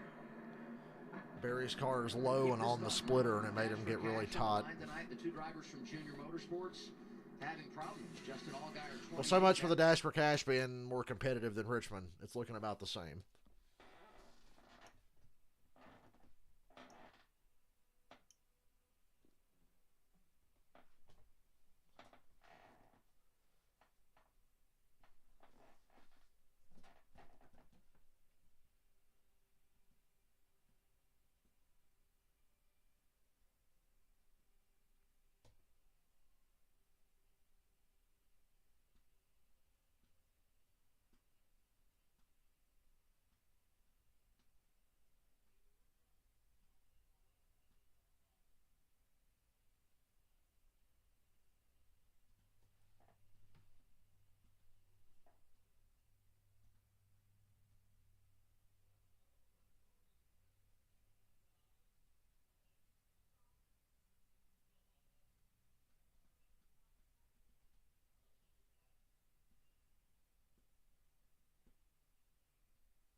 Did you guys see the graphic for NASCAR on Fox during qualifying today where it had J.J. Yaley listed as the 2009 Formula One world champion?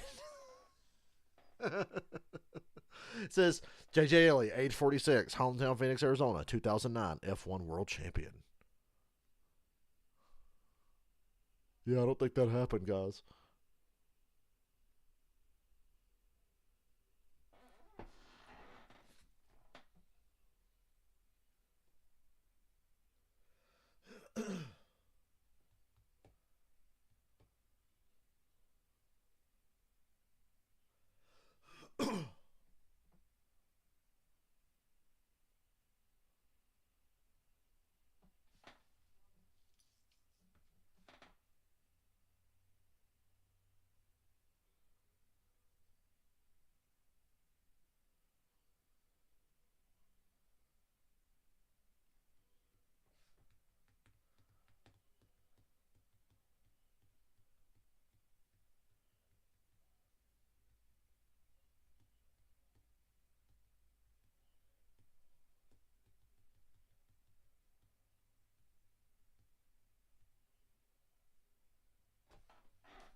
Series racing in Martinsville, Virginia. Coverage on FS1 presented by Mahindra Tractors. Under caution for the 5th time tonight. A few pit stops.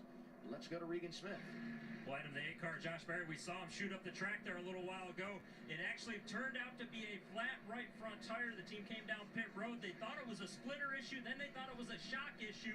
Then they finally confirmed the right front tire was down on that car. So a little bit of an issue now for him is going to be the fact that he doesn't have that last set of tires now to put on as this race plays out.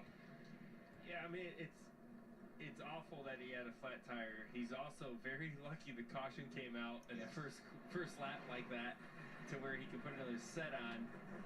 But yeah, I guess he's out of tires for the rest of the race. That's tough, not a right? good spot to be. No. And he and Allgaier, 32nd, 33rd, two of the drivers going for the Dash for Cash. The other two in the top 10. Nemechek obviously leading. And Chandler Smith is 8th. Let's get an update now on Allgaier, Josh. Yeah, we know it's been a tough day for Justin Allgaier in the 7, dealing with that stomach bug. Well, before he was getting way too free with that car, and then just now just way too tight. They went too far the adjustments, so they worked it back a little bit to try and help Allgaier out.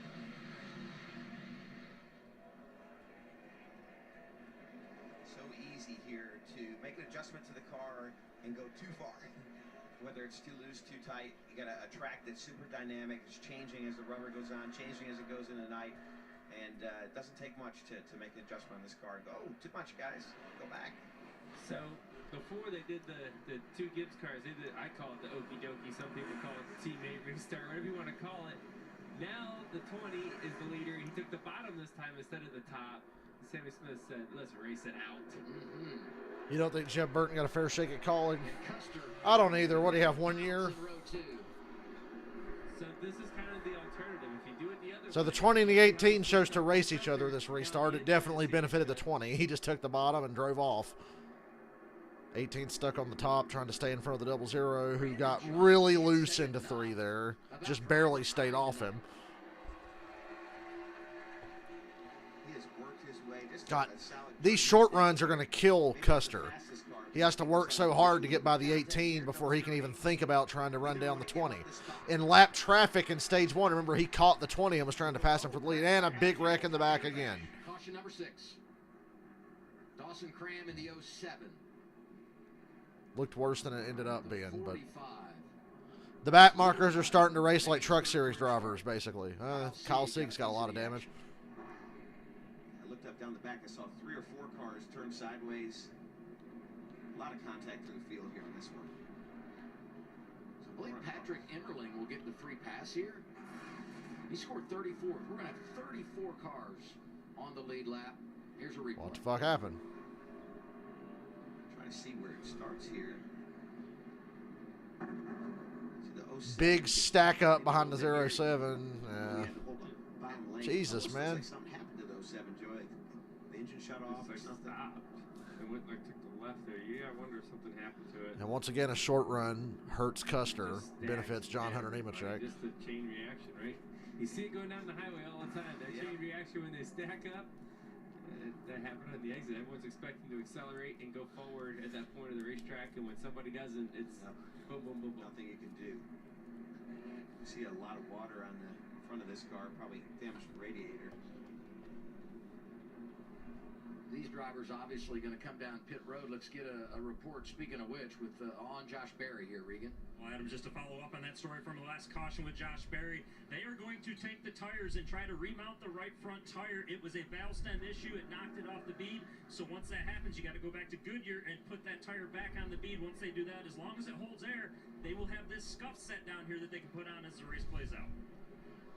Yeah, it's interesting because that car is bouncing a lot, Joey.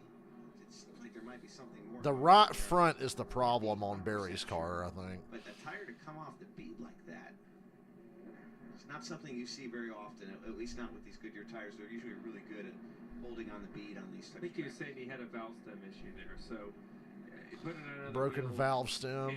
It's a set of scuffs, so I mean, you got 1 lap on him, so it's still pretty good.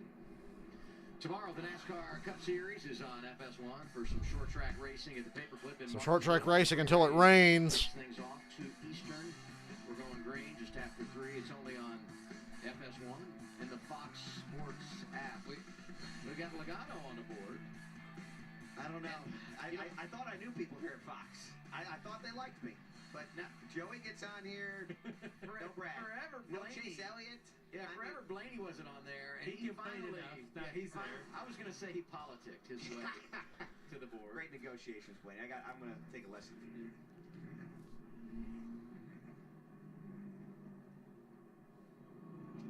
They've got the drivers only broadcast coming up here in a few weeks at Talladega. Up and back. So drivers only. Glad they're doing drivers only at Talladega instead of Charlotte this year, so I can actually hear the damn broadcast. Well, I'll be doing both. The dynamic duo going to be back at Talladega next week. Looking forward to that Saturday afternoon. I feel like Joey's on every one of these. I like it. I signed up for as many as I can do. That's I great, like Joey. it. I enjoy it. I have Such a a nice guy, Joey. What do you have against Throwback Weekend? Did you not want to go back in time with us at Darlington? Oh, I asked to do that one too. They eventually say no.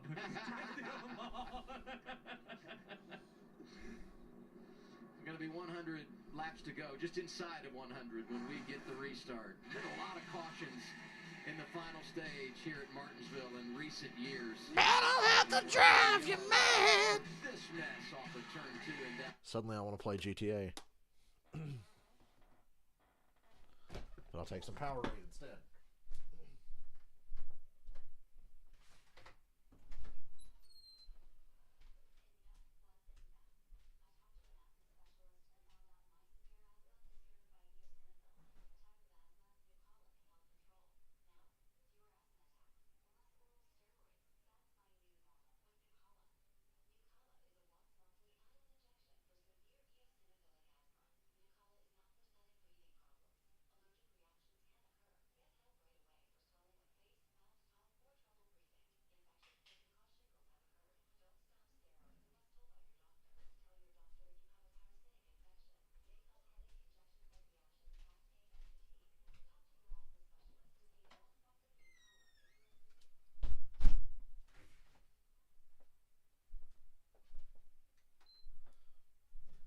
PlayStation on, charge a controller. I'm going to try to get off my lazy ass and take a shower after this race.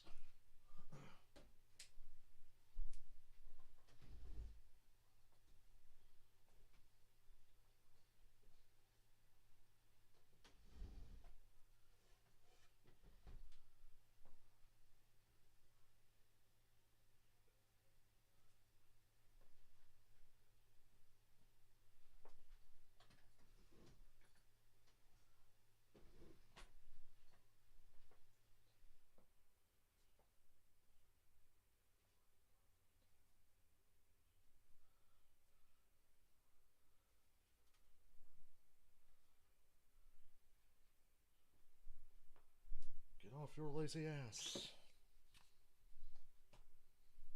So maybe I can stay up late and sleep until the race is going to start tomorrow. Because after the race, I feel like I could just go to bed after the race, but if I take a shower, that'll buy me another couple of hours of being awake.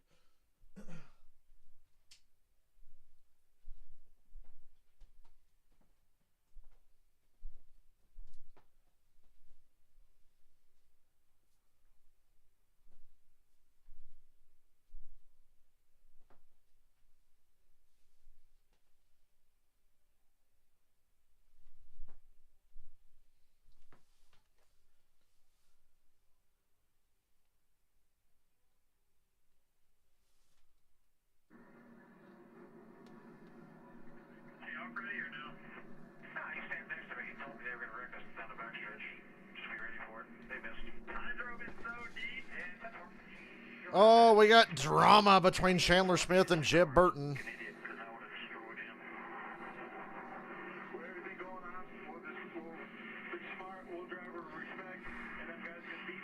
I just realized that Burton Construction Company sponsoring Jeb. We don't do radioactive in the Xfinity Series. They need to start doing Xfinity Radioactive.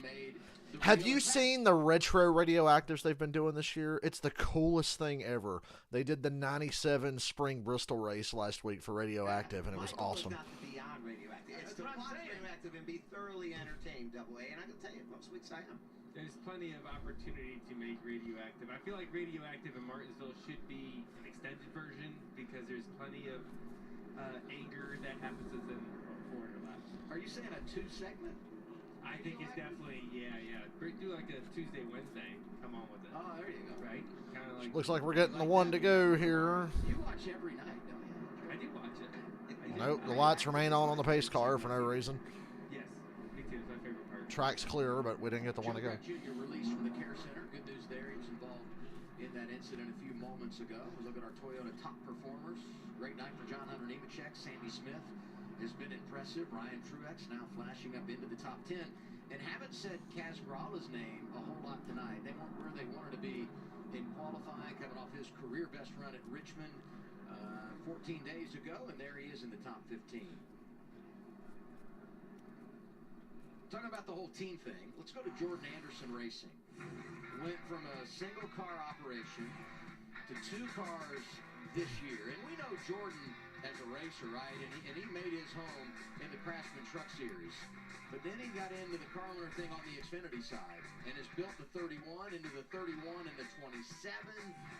And tonight they're having a really good evening and probably the best they've done since the season opener when Retzloff was 4th and Jeff Burton was 11th down at Daytona. Yeah, lots of respect to what Jordan's building here. Just get a little better.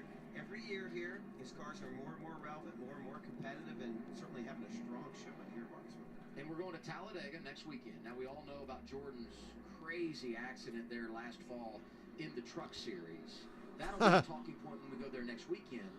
But then you get to the on-track activity. Jordan Anderson's wreck in the Truck Series last year at Talladega is one of the scariest things I've ever seen on a NASCAR broadcast. What happened to Brandon Brown? I guess he got Let's Go Brandoned off the face of the earth, and it wasn't even his fault.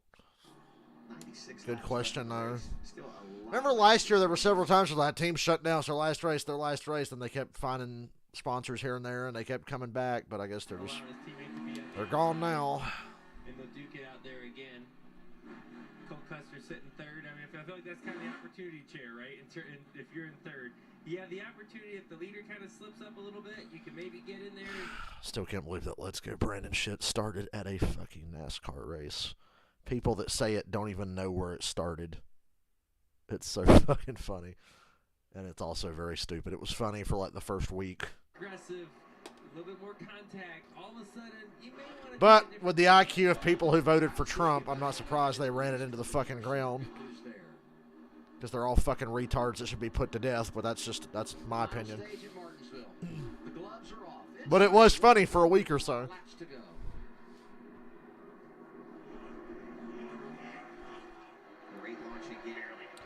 20 cars going to take off, and the 00 and the 18 are going to be door-to-door for 5 fucking laps. Brandon Jones getting really loose there off of 2 in front of the pack. Chandler Smith's taking him 3 wide, trying to get away from Jeb Burton's crazy ass. Ooh, 3 wide, 3 wide, 3 wide, 3 wide, 3 wide. Riley Herbst comes off the corner and clears that mess. The 18 is the best teammate in the world right now to the 20. He knew he was not in a good spot. He just backed up a little bit here, kind of a little self-preservation. But we're going to battle for second here. We got battles all over the racetracks. Wow. You mentioned Jeff Burton. He has been strong at his home track. Got a top 5 finish here 2 seasons ago, and behind him, the 10 of Derek Kraus trying to get another top 10 finish. It's only his 2nd career start. And the 00 slides in the corner and doors the 18 a little bit. Sammy Smith. That's probably going to be enough. Here comes Hemrick. And 1 and 2 to be able to clear him. Then he can set his eyes on John Hunter. We haven't really seen what Cole's It's going to take a long run, a very long run, I think. Since they made the adjustments to his car. So let's see what he's got. Custer's clear. Hemrick's to the inside of Sammy Smith. Hemrick having his best run of the year. Can't remember the last time I saw Hemrick drive up in the top 5 and be a threat. You hear that defend. There's a lot of times on these restarts, if you can get down, even run low down the straightaway to just show that I am taking the bottom, I am coming in, like this is where I'm going to be. Don't go sending it off in there and try to get on the inside of me and tag me in the left rear. That's a move that happens a lot here at Martinsville early in the runs.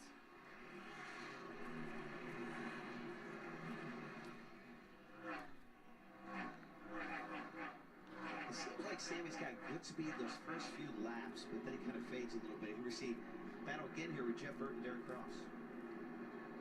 You know, that 10 car for Colleague has not finished outside the top 10 this season. 5 different drivers have been behind the wheel in 7 races, top 10 every time. Look at Riley Herbst again, another great run. He was just 3 wide on the outside in the beginning of this run. He did a fantastic job getting through that. And Josh Williams got spun. Josh Williams. Flat left rear. What a haircut, though. Look at that picture of Josh Williams. Obviously, you see the left rear tire flat, most likely from contact. You see it's flat. People think my hair's out of control. He's trying to save it. Nah, he did the Hocevar. Just trying to save it, and she comes around. Nah, he did the Hocevar. He could have went slow and made it to pit road. The top 20, which would equate to a good night. Am I wrong in thinking that's a Hocevar move? He's going to get a yellow, which he needed. And I look at the board, 88 laps to go. And I wonder, you have a set of tires.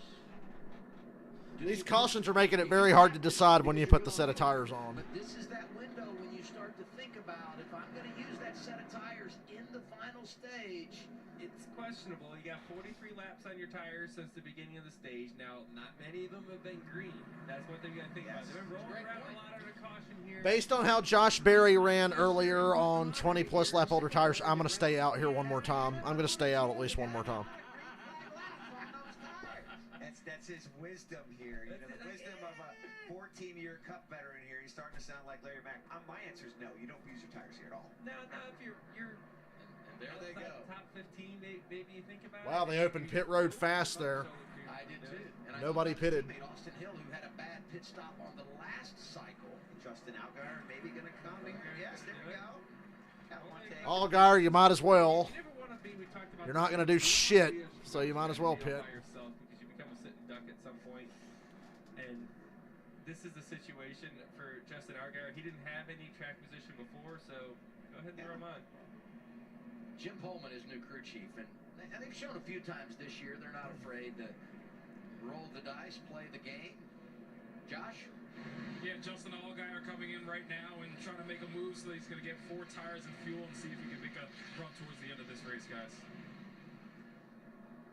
7 on pit road. Good news, the 07 Dawson Cram has been released from the care center. 86 laps to go. Then we right around 80 when we get the restart. Nemechek, Custer, Hemrick, Sammy Smith. Nemechek's dominating, yeah. And these short runs are making it real easy for him because Custer has to spend the first 5 to 10 laps of a run fighting off the 18, and then his car starts to come in, and then there's a caution before he can even try to run down John Hunter. Now, if we run 15 or 20 laps here and catch a caution, I'm going to be leading the race. Because Allgaier just pitted. So it won't work out for me either way, but it'd be nice to have a chance to be up front.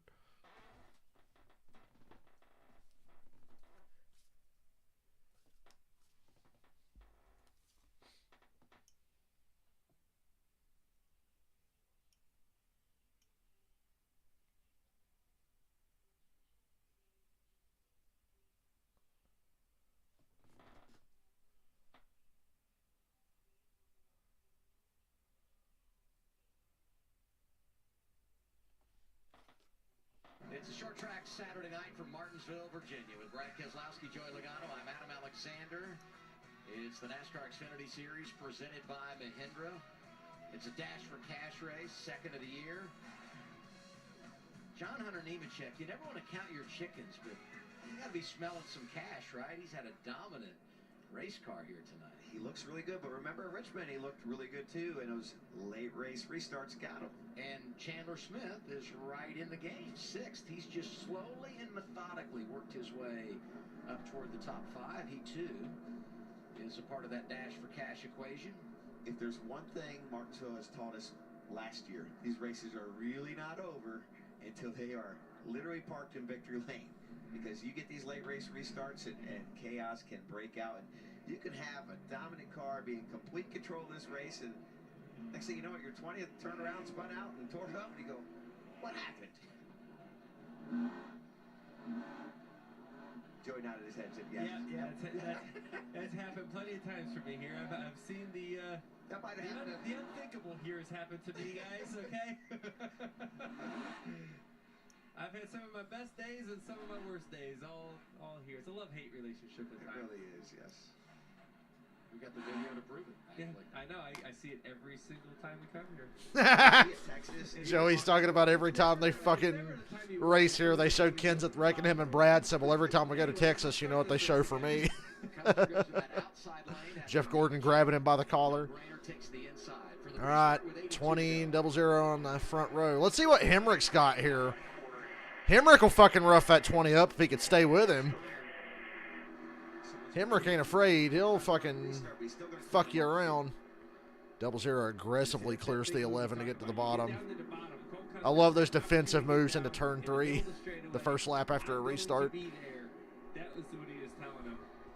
Chandler Smith trying to find some room down low.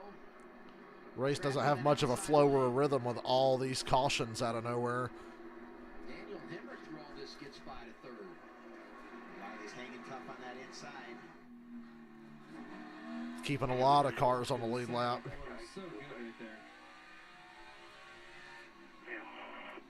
Both of these Stewart Haas cars look really good here. Cole Custer, of course, teammate to Riley Herbst in second.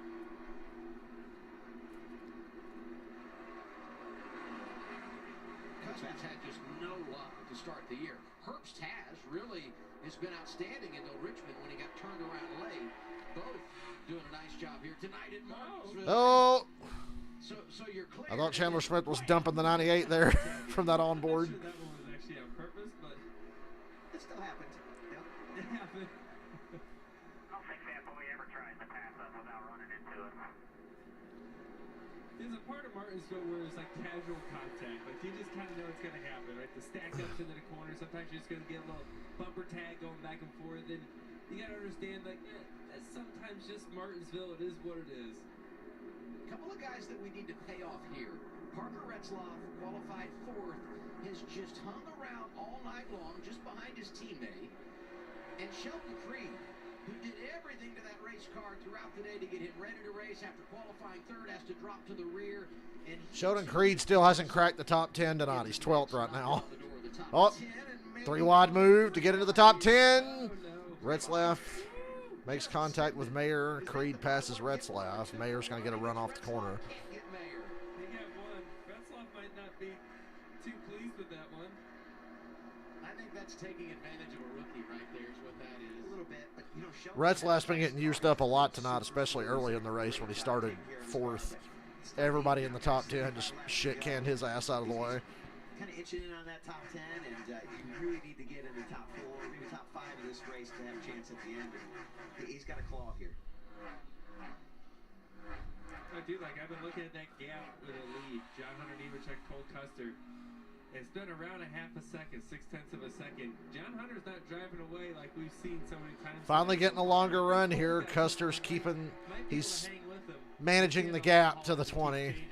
Sure, he's running hard trying to catch him, but like Joey said, John's not driving away from him. 10 laps into this run since we returned to the green flag, so this will be a good stretch to monitor that. Yeah, that's the big question here is can we get a long green flag run?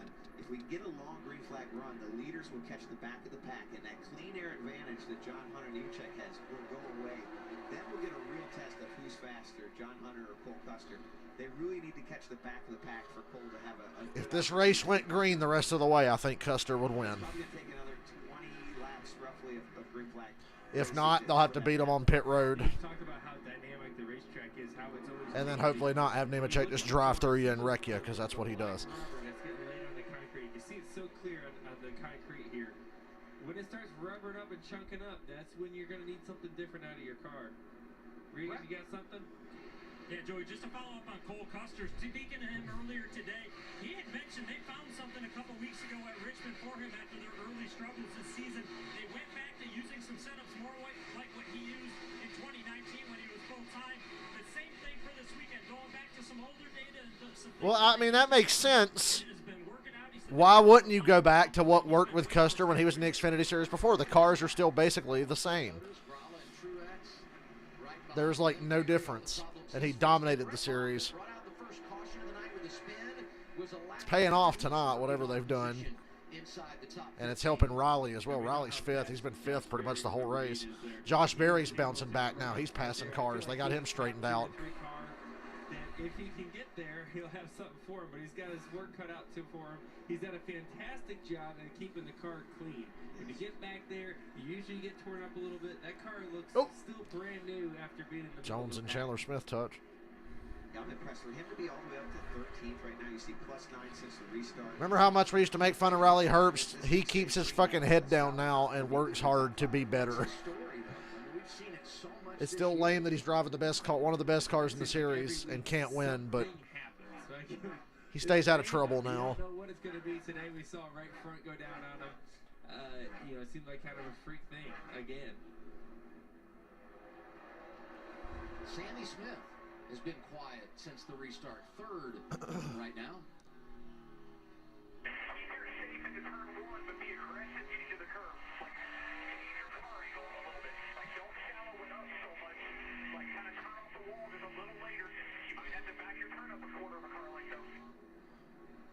Coleman?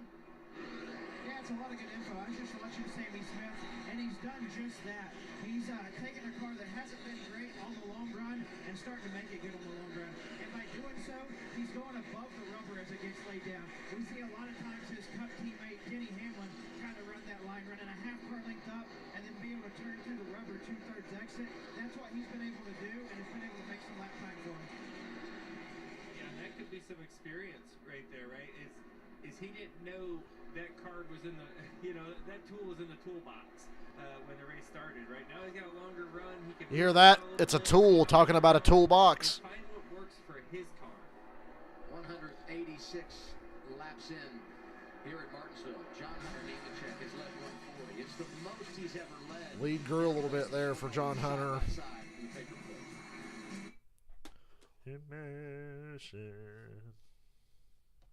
They're going side by side. Fuck, I'm tired. I need a nap.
Waiting for them to catch the tail end of the field to see if Custer can do anything with him.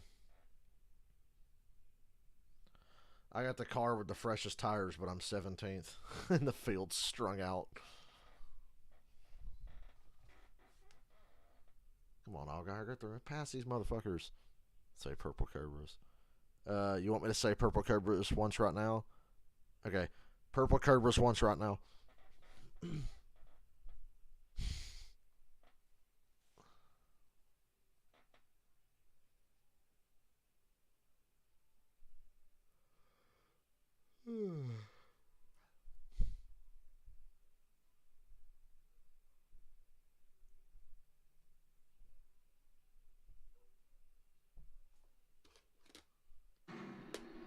John Hunter Nemechek continues to lead at Martinsville with Joey Logano, Brad Keselowski. I'm Adam Alexander. The top five: Cole Custer, Sammy Smith, Daniel Hemrick, and Riley Hurst.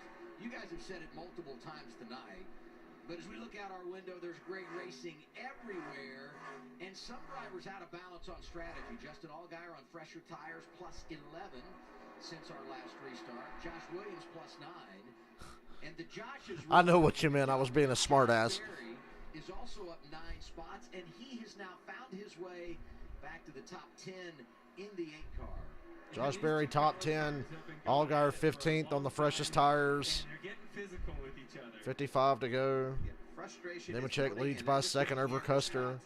Lap traffic is imminent. Boy, Josh Berry, holy hell. Josh Berry drove it in there and cleaned out Derek Kraus and Chandler Smith and passed them both. Is Kraus going to try to pay him back? There it is, Coleman, the old 2-for-1. Josh Berry now 8. Yeah, it's 2 for 1, all right. Don't you make fun of an Earnhardt, Michael. He has drive, he has turn, he has everything you want. The best thing you could ask for. What he wants right now is for green flag racing to the end of the race and really use those tires to the most advantage. Josh, what do you have for us? Well, yeah, just an update on the 10 of Derek Kraus. We saw him battling with his teammate Chandler Smith a few minutes ago. The team coaching him through it, telling him protect the bottom, and then when you get close to that 16, to push him up the hill. Don't turn him, but push him to protect that bottom. He's been here in the Truck Series, so this isn't totally I don't new. think there will be an overtime. I don't know. This is a different level of competition. It's a long race, and when you talk about learning on the fly, and one of the guys leading him is Alex Jantz, the crew chief, who's won a late model race here. It's good when you're a young driver and the man on the pit box knows his way to victory lane, not just from a crew chief perspective, but from behind the wheel. That's a big late model race to win, too. All the heavy hitters come out for that one. Everyone wants to get the grandfather clock, man. That's what it's all about here. But you're right, as a driver, having a driver as a crew chief, I think can be so helpful because they can really understand your feedback, and sometimes they can teach you things that you need to learn as a rookie driver. Well, Nemechek caught the tail end of the field and lost 3/10 off of his lead. The double zero's there. This might be his opportunity. This is the chance. Finally a long run. If there's a long run, Custer can win. If there's a caution, they're just going to have to beat him on pit road and hopefully not get run over after the fact. They're going to race him harder because they're trying to stay on the lead lap or stay 1 lap down. Once the second place car gets there, they're like, all right, well, I'm already down a lap. Here, go ahead. So naturally, that's just going to bring the top 2 cars closer together. You can already see the leader interval tightening up a little bit more here every lap. So went from 1 second. Oh, great. We had a nice graph for this. 1 second down to 6. Keselowski acts like he's never seen an interval graph before. That's what we mean by the traffic really bringing these guys together. Creates opportunities for maybe even a pass. Possibly. Or if your car's not real good in traffic, it might spread it out more. It probably just depends. As John Hunter gets closer to faster cars, it's going to be harder and harder to pass him, and that's what's really going to change the game. Daniel Hemrick, 3rd place. What a run. Daniel Hemrick looking really good right here. Brandon Jones, 5th place. What a run. One of the faster cars on the track. Him and John Sam Mayer, 7th, right there behind him. They're both trying to pass Herbst. Jones gets it done. He's the best of the drivers from Junior Motors. Josh Berry up to 8th. I feel bad. Riley's fading here, and he's got 2 fast Junior Motorsports cars behind him. Deep into the season without a victory. Talking JRM. Allgaier's tires are really paying off. He's 13th. Last year, it seemed like they could not lose. Now, it's not that they're lacking speed, especially in the long haul right now.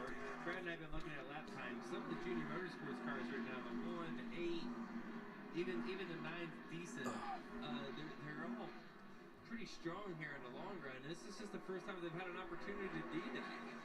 You saw the graphic on the team side. RCR leads the way with 3 wins, all those courtesy of Austin Hill. 2 apiece for Joe Gibbs Racing and Colleague, who has won the last 2.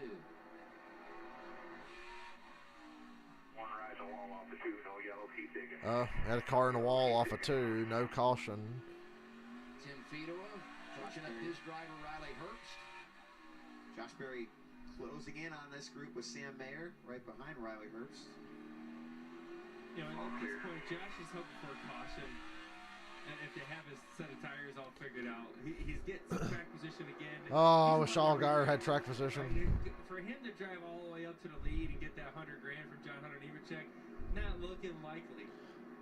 If he gets a caution, he has closed the gap though a lot. He was, a long ways back, and he's now in the top 10. If he can pass Herbst and Mayer, Clusterfuck in front of Allgaier. Retzlaff and Creed are side by side. Oh, Jeremy Clements in the wall. Caution's out with 42 to go. Allgaier, stay out. That's Jeremy Clements. He won't stay out, but he should. Now everybody should pit. 51 hit the wall hard. He was running 27th. And the crew's starting to get limbered up. This would be a really good time for that last set of tires, right? You got to put them on now. I think for sure right now you got. This is why you didn't use those tires earlier, Joey. That was it. And now, so Justin Allgaier, he's sitting 13th right now. He's out of tires, so he's going to probably cycle to the lead, most likely. And he's going to be a sitting duck up there. Yeah, that's not Allgaier's going to be a sitting duck with 40 to go. Let's just hope for like 30,000 cautions until 2 to go. And then he holds them off for 2 laps. They went for it. I mean, you still want to see how this whole thing turns out for him. Leland Honeyman gets the free pass. He's 26, so we'll have 26 drivers on the lead lap with under 40 to go, and there goes Clements. Oof. He has a brake issue or something. You see the right front tires right there in the right front look like it's on fire, like a brake line came off or something. And he had a mechanical issue at Richmond late. Couldn't get back to his pit stall. That brought out a big caution. No surprise. They're going to come down, get their service. These pit stops are huge, Regan. Well, the word from Jonathan Tony, Cole Custer's crew chief, was to tell him exactly what he needed to be a little bit better at the end. He said, just get me a little bit better on entries. Like Custer is barely in his box with that right front tire. You see that? Custer is barely in the box. I think there's just too many laps left for Allgaier to even get in the way. I think he's going to be – they're going to make pretty quick work of him. But this is Custer's opportunity, depending on lane choice or whatever happens here on pit road, to get in front of the 20. And the 20 is going to beat him out of the pits. Nemechek, Custer, Hemrick, Sammy Smith. Josh Berry up to 5th. He'll be 6th, though, because the 7 stayed out. But gained a lot of spots. Creed's in the top 10. First time tonight, really.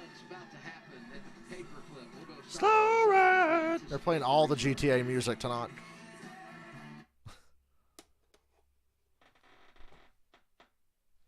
Be right back.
We are less than 2 weeks away from Star Wars Jedi Survivor on PS5. Get hopped.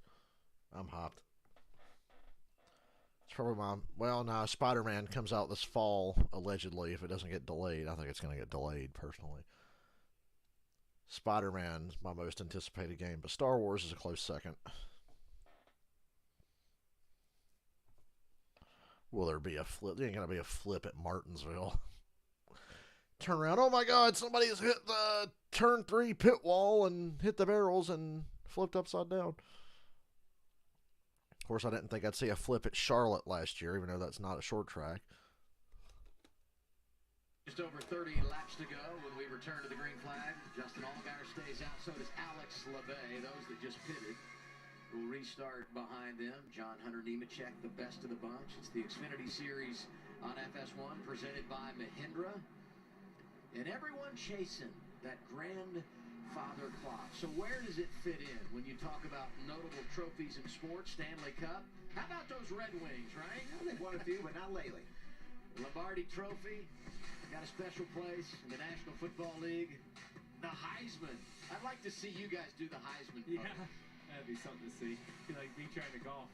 We just wrapped the Masters, and now here we are. From the Masters to Martinsville. Well, you know, here's the thing about Martinsville. This clock means a lot.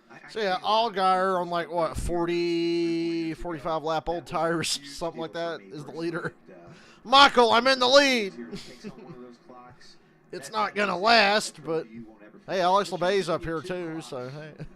We led, like, 550 of 500 laps. You know, it was a good day. It was a good day. I didn't even realize the 91 was on the lead lap. This is a big cheese. Allgaier bottom, 91 top. One with old tires, taking the bottom. Nemechek and Custer go to the bottom. Hemrick goes top. Hemrick's going to gain a couple spots here. So, but he's going to be on the top. Old tires. That is quite a recipe. I like the bottom line because even though Allgaier's on old tires, he'll probably roll better than that 91 will. Be okay. Let's see if the crew's selling him here. From start to finish on this set of tires, you only fell off a quarter of a second on your lap times. Just trying to pump you up, buddy. Give me all I can. You got it, buddy. Clean air is king, right? That's right. Clean air and barely a quarter of a second to fall off. Let's go, Allgaier. Yeah, he's fucked. The 20 car is so damn fast.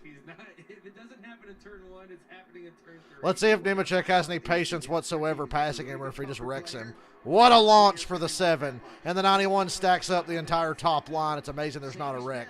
18, 3 wide underneath Custer. Custer left the door open and the 18 runs through. And here comes the pass for the lead down the back for Nemechek and race over. Because Custer got used up there by the 18. Custer just didn't do a good enough job. Custer did not do a good enough job here. You're 100% right, Jody. He's about to get boxed out here with the 7 car up there. He's going to try to turn under. Across for a 3-wide. So that was bad for me, and it was bad for Custer. Good job by Sammy Smith, though. Way to take advantage of a restart.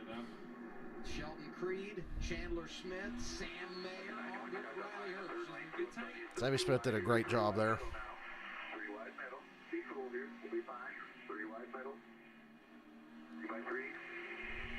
Alex LeVay in the 91 on those older tires. There's not much room right there in the middle. Oh, boy. Timmy Feedwood trying to keep him cool. Got to love a spotter that understands the situation a little bit. 30 to go. 3-car battle for the lead here. Potentially. The 18 hasn't been able to stay with the 20 the way the 00 has tonight. But he's turning up the heat now. And the 00 is beating the back bumper off of the 18. 2 corners in a row. Bonk. Bonk. That was a cup car. Sammy Smith would have a concussion. Hell, look at him. He's knocked the fucking... Look at the deck lid on the 18. Oh, Riley Herbst, Sam Mayer crash. Herbst hard in the wall. Was having a good night. Riley Herbst, who started the year. Man. With 6 consecutive top 10 finishes. Got turned around late.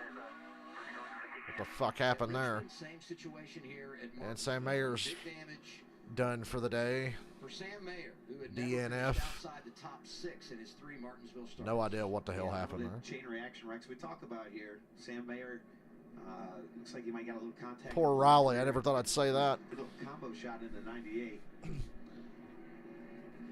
bunch of damage to the back end of Riley Herbst. Let's see what happens in here to turn 1. You see Sam Mayer on the inside of Riley.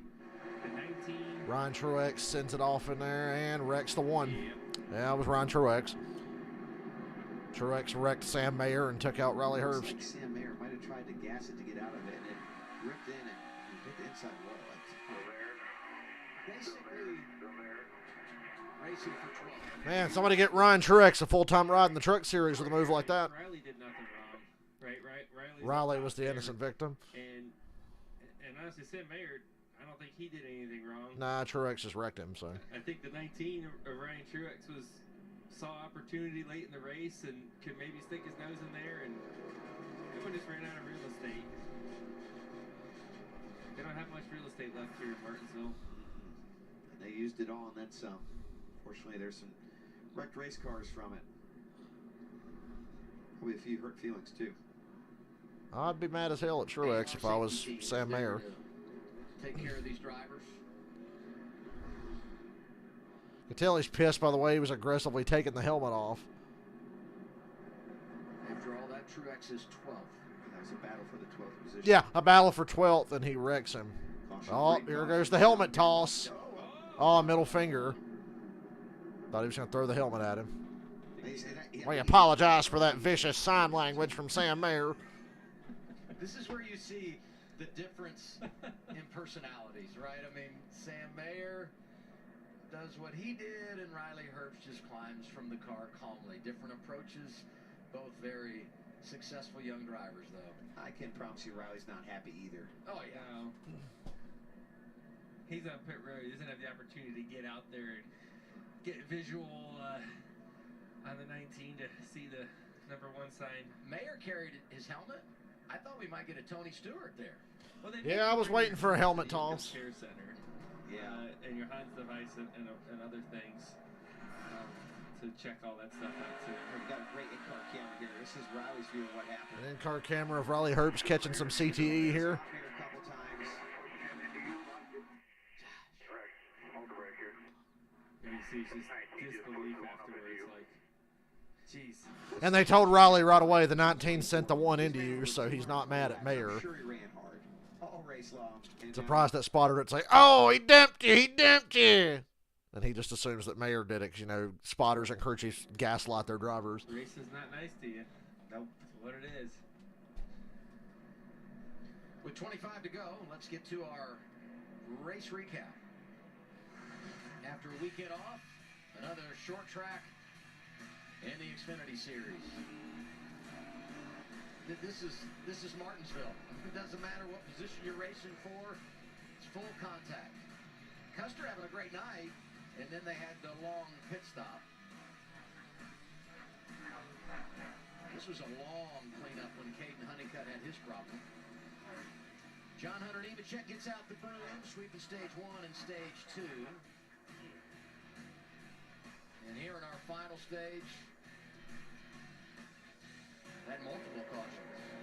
And we're under the yellow for a 9th time after this. Truex, Mayer, Herbst. This one, 2 big hits.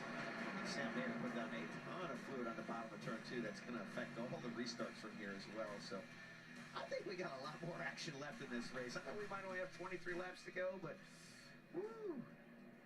Well, anytime you have a late race restart in Martinsville, you can pretty much bet that it's not going to be the last one. I mean, it's just going to get more and more aggressive throughout the field. If you're John Hunter Nemechek, the one thing you're probably not going to see here, lap traffic, right? I mean, Yes. You're not going to get there with 20 to go. So that's the good news for him. Bad news is, as you guys have talked about, cautions breed cautions. So could be a bunch of restarts coming here. And you look at the Dash for Cash drivers. Nemechek in the catbird seat. We know that. Justin Allgaier 4th, but on those older tires, he's got his work cut out for him. Josh Berry's tire situation, interesting too. We'll get an update there in a second. Chandler Smith back there in 9th. He's got some ground to make up if he's going to win the $100,000. So, Regan, what is the story for Berry and the tires here? There was a ton of back and forth down here. Took the tire that came off of the right front down to Goodyear, then had to come back and get another rim from one of their older tires that they had run earlier in the race to put on with that tire. The long and the short of it is that is the 2-lap scuff set that they took off earlier that had a flat tire when the valve stem got knocked off.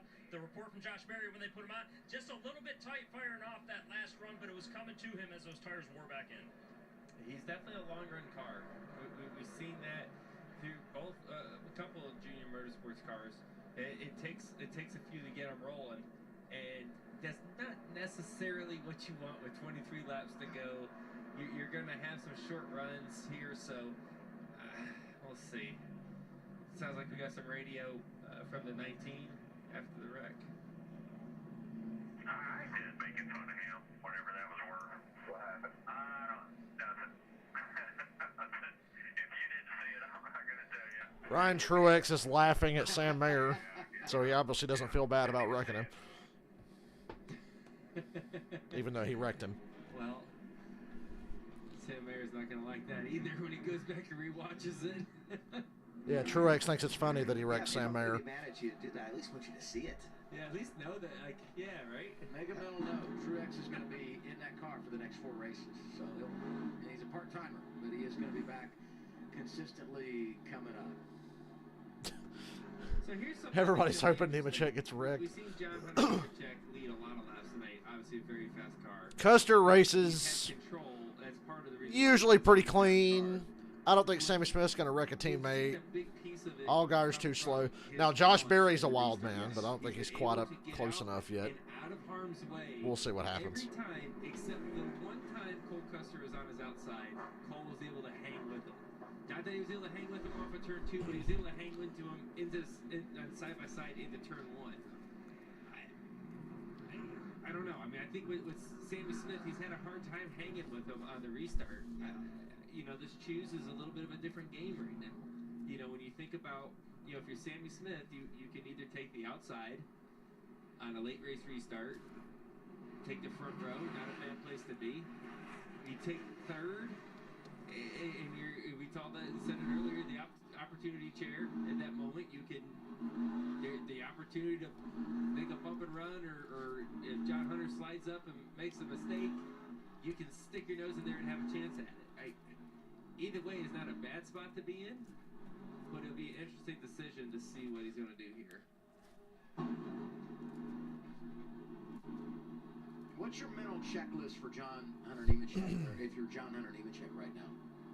Well, I think to Joey's point, Nail the restart and let your teammate do all the work for you. That's been John Hunter's deal tonight. He's got such a good car.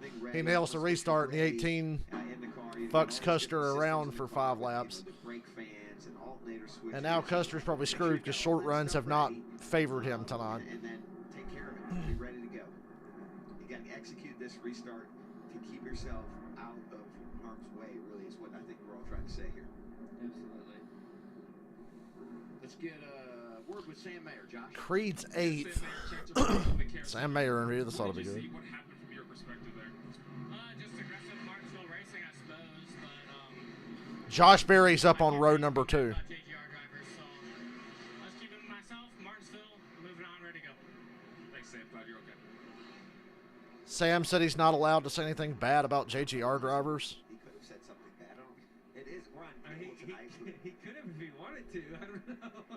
Well, you go back to last year, and we know how That sounds like a Dale Jr. directive there, because Jr. is so anti-drama, anti-rivalry.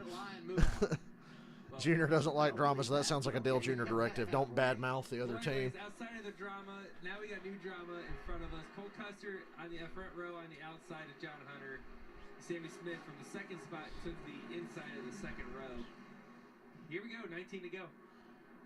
See what Custer can do on the outside. Nemechek checks up, takes off. Custer got left in the dust. Race over. That's one way to Without a yellow, that's race over right there. Fucking John Hunter smoked him. Sammy Smith to drive right through to second. I don't know if Cole's up on his tires, Joey, or if he is just that strong, John Nemechek. John, it's a little bit of both. A little bit of tire spin, but Nemechek's just got the best car. Clear him here, and he does. No dealing with that. Top 3 were nose to tail before we got that last caution, and here we are again. Nemechek, Smith, and Settle in. Hope the 18 gets to the 20 before you get to the 18. Otherwise, and fucking double zero bonks the 18 again. Every corner he gets to him now, he gives him a shot. He's beat the rear bumper in on Sammy Smith's car. You can see it. Good roll through the center of the corner, staying in touch with John Hunter.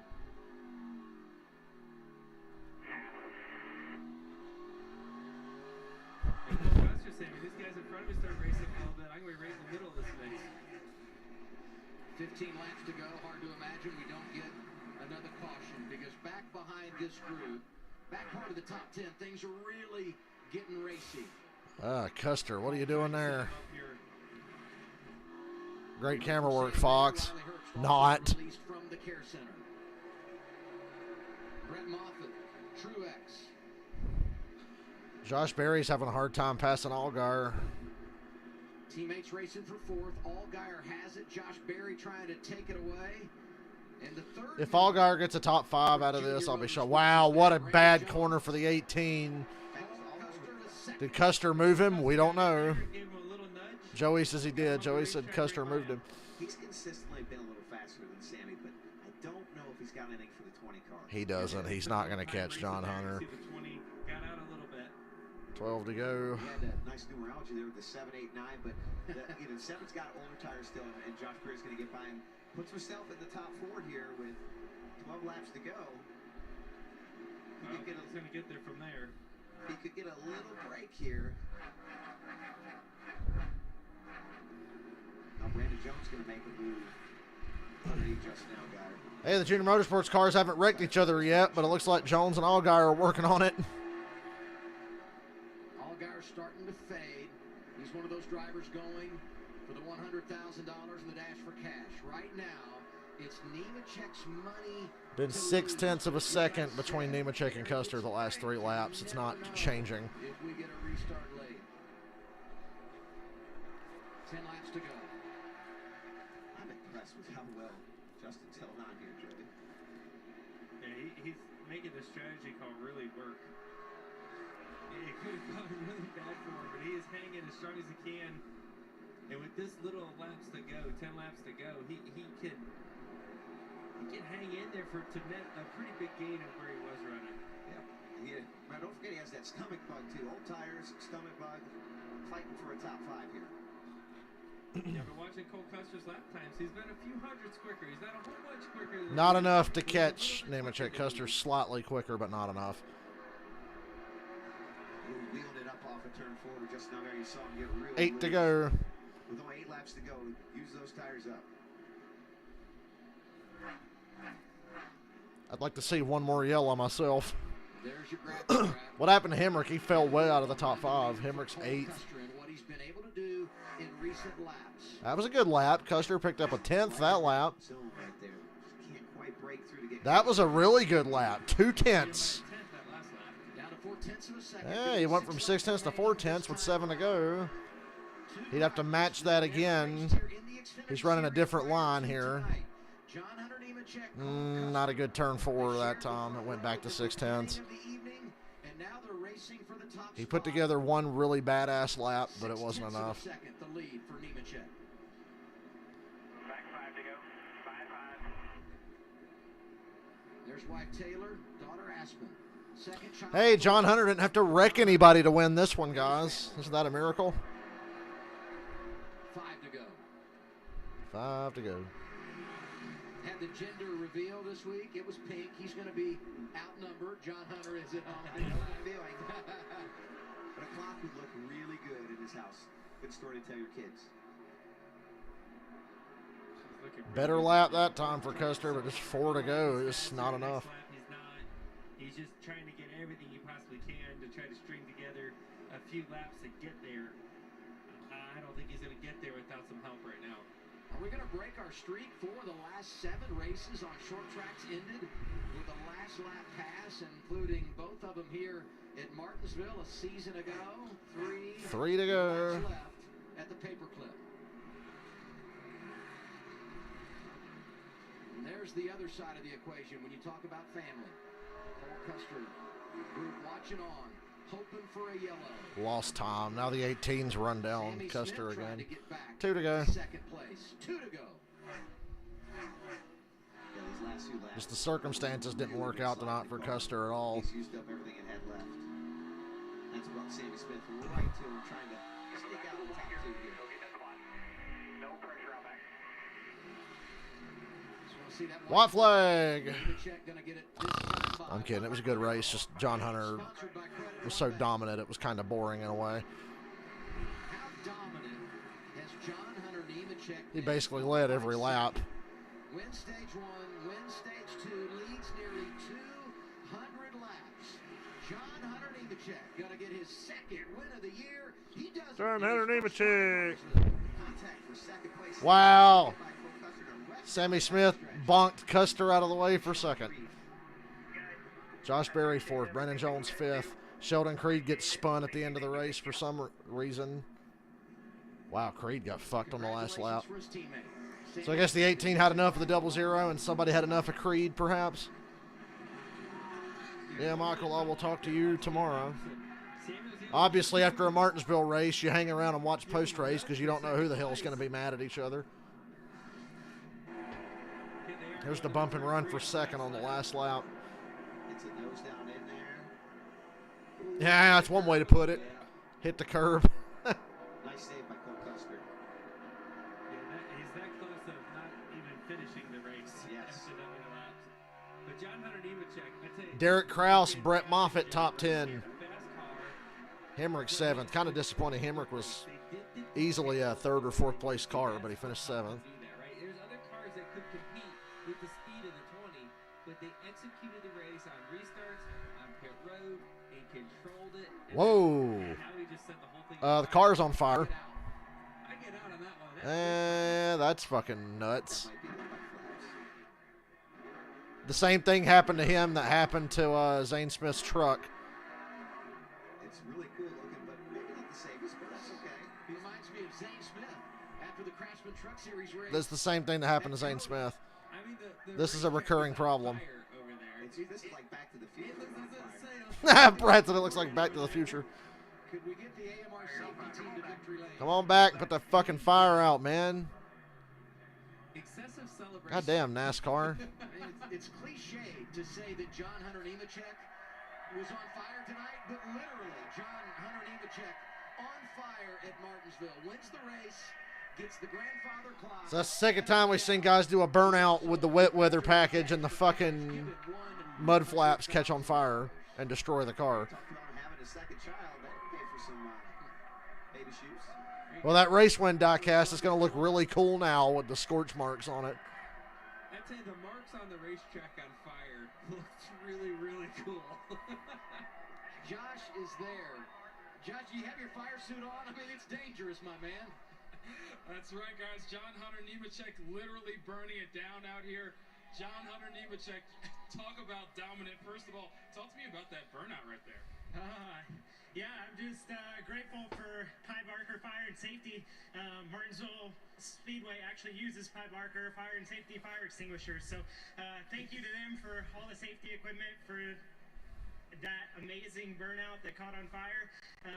But I can't say enough about this whole What a team. payday for John Hunter. If you would have asked me yesterday if we would have won, I thought we were a 10th place car in practice. Didn't think we were very good. So just grateful that the guys made the right adjustments and gave me a Pie Barker Toyota GR Supra as fast as Xfinity 10G. So let's celebrate. What happened to Creed on the last lap? And Aspen, they're here. So we'll go celebrate with them. And Taylor, we got another grandfather clock to bring home. And on top of that, Dash, for the cash winner as well, what does it mean to get that money on top of the win and the burn? Man, I forgot about that. Parker To Retzlaff be finished honest, I 11th. was just so That's focused cool. on Blaine winning the Perkins race. finished 13th. Just Jeb can't Burton thank everyone 14th. That's a enough, decent day for them. Everyone at Pie Barker Fire and Safety, everyone at Joe Gibbs Racing. A lot of good Coach, stories in the front Toy, third of the field. I wish he was here to celebrate with us, but Jack Irving, I hope you're still here from Toyota. Tyler Gibbs, everyone, David Wilson, everyone at Toyota that has believed in me and given me this opportunity. And second win of the year, let's go in dominating fashion. Congratulations, John Hunter. That was a long-winded interview. Completing that Joe Gibbs Racing sweep of the front two, Sammy Smith gets by Cole Custer on the last lap. We saw you make some great moves out there tonight. What more did you need to catch up to your teammate, though? Yeah, just a little bit more drive off. Congrats to them. They were the best car all night. I think we just needed. Yeah, John Hunter won this race on short run speed and drive off the corner for sure. In Victor Lane, He had the edge all night.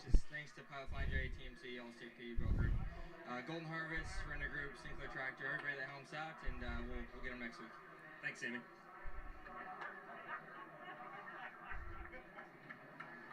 So John Hunter Nemechek wins the $100,000 tonight in the best part of his Victory Lane interview. Next week at Talladega, Nemechek, Sammy Smith, Josh Berry, Cole Custer, the Dashboard Cash drivers. Here are the drivers that will be eligible next week at Talladega. John Hunter, obviously, Sammy Smith. Great effort for Josh Berry and Cole Custer. Let's go back to what you were talking about, Brad, and that crash on the final lap. Nemechek pulls away, gets the checkers. Here's what's going on. We got Chandler Smith used the fuck out of Ryan Truex. Oh, and nobody meant to wreck Creed, but he got hit off the corner. Truex came off the wall and they touched, and it wrecked Sheldon Creed. Oh. All four cars were sliding up off the corner there in the same shot. Damn, that's a hard hit. Remains perfect on the year for Team Colleague as far as top 10 finishes. He found his family, and what a greeting. You gotta love it. Second win of the year for John Hunter Nemechek. The third for Joe Gibbs Racing. They now have 196 wins all time in the Xfinity Series. The 20 really unbelievable tonight, Joe. Yeah, we've seen this for so many years. JGR has been so strong in the Xfinity Series. Ended up being a good day for Junior Motorsports outside of Mayer getting wrecked by that fucking idiot Truex. The drivers, the team, everybody is just doing it at the same time. We've seen so many times in racing you can have the dominant race car, but you miss it somewhere else. Everything went absolutely perfect for that race team. They deserve to be in victory lane for that reason. Your thoughts on tonight's race, Brad? Bad night for RCR. Great run. Some drivers having breakthrough moments. Colleague didn't have the best night either. Could have been better. Really showed a lot of strength. I was super impressed. Derek Cross, first top 10. That was impressive. Parker Redstock, he's 11th. And the Jordan Anderson car. A lot of really great storylines from tonight with drivers having, I think, breakthrough nights. And Josh Berry, who had, once again, everything thrown at him, and he comes back for his 7th consecutive top 10 finish. It was a fun night in Martinsville, more festivities. All right, y'all, I'm out of here. I'm going to go take this fucking shower that I desperately need to wake my ass up. And I'll see you guys tomorrow right at 3 o'clock. Or a little before, actually. They moved the start time up, so later.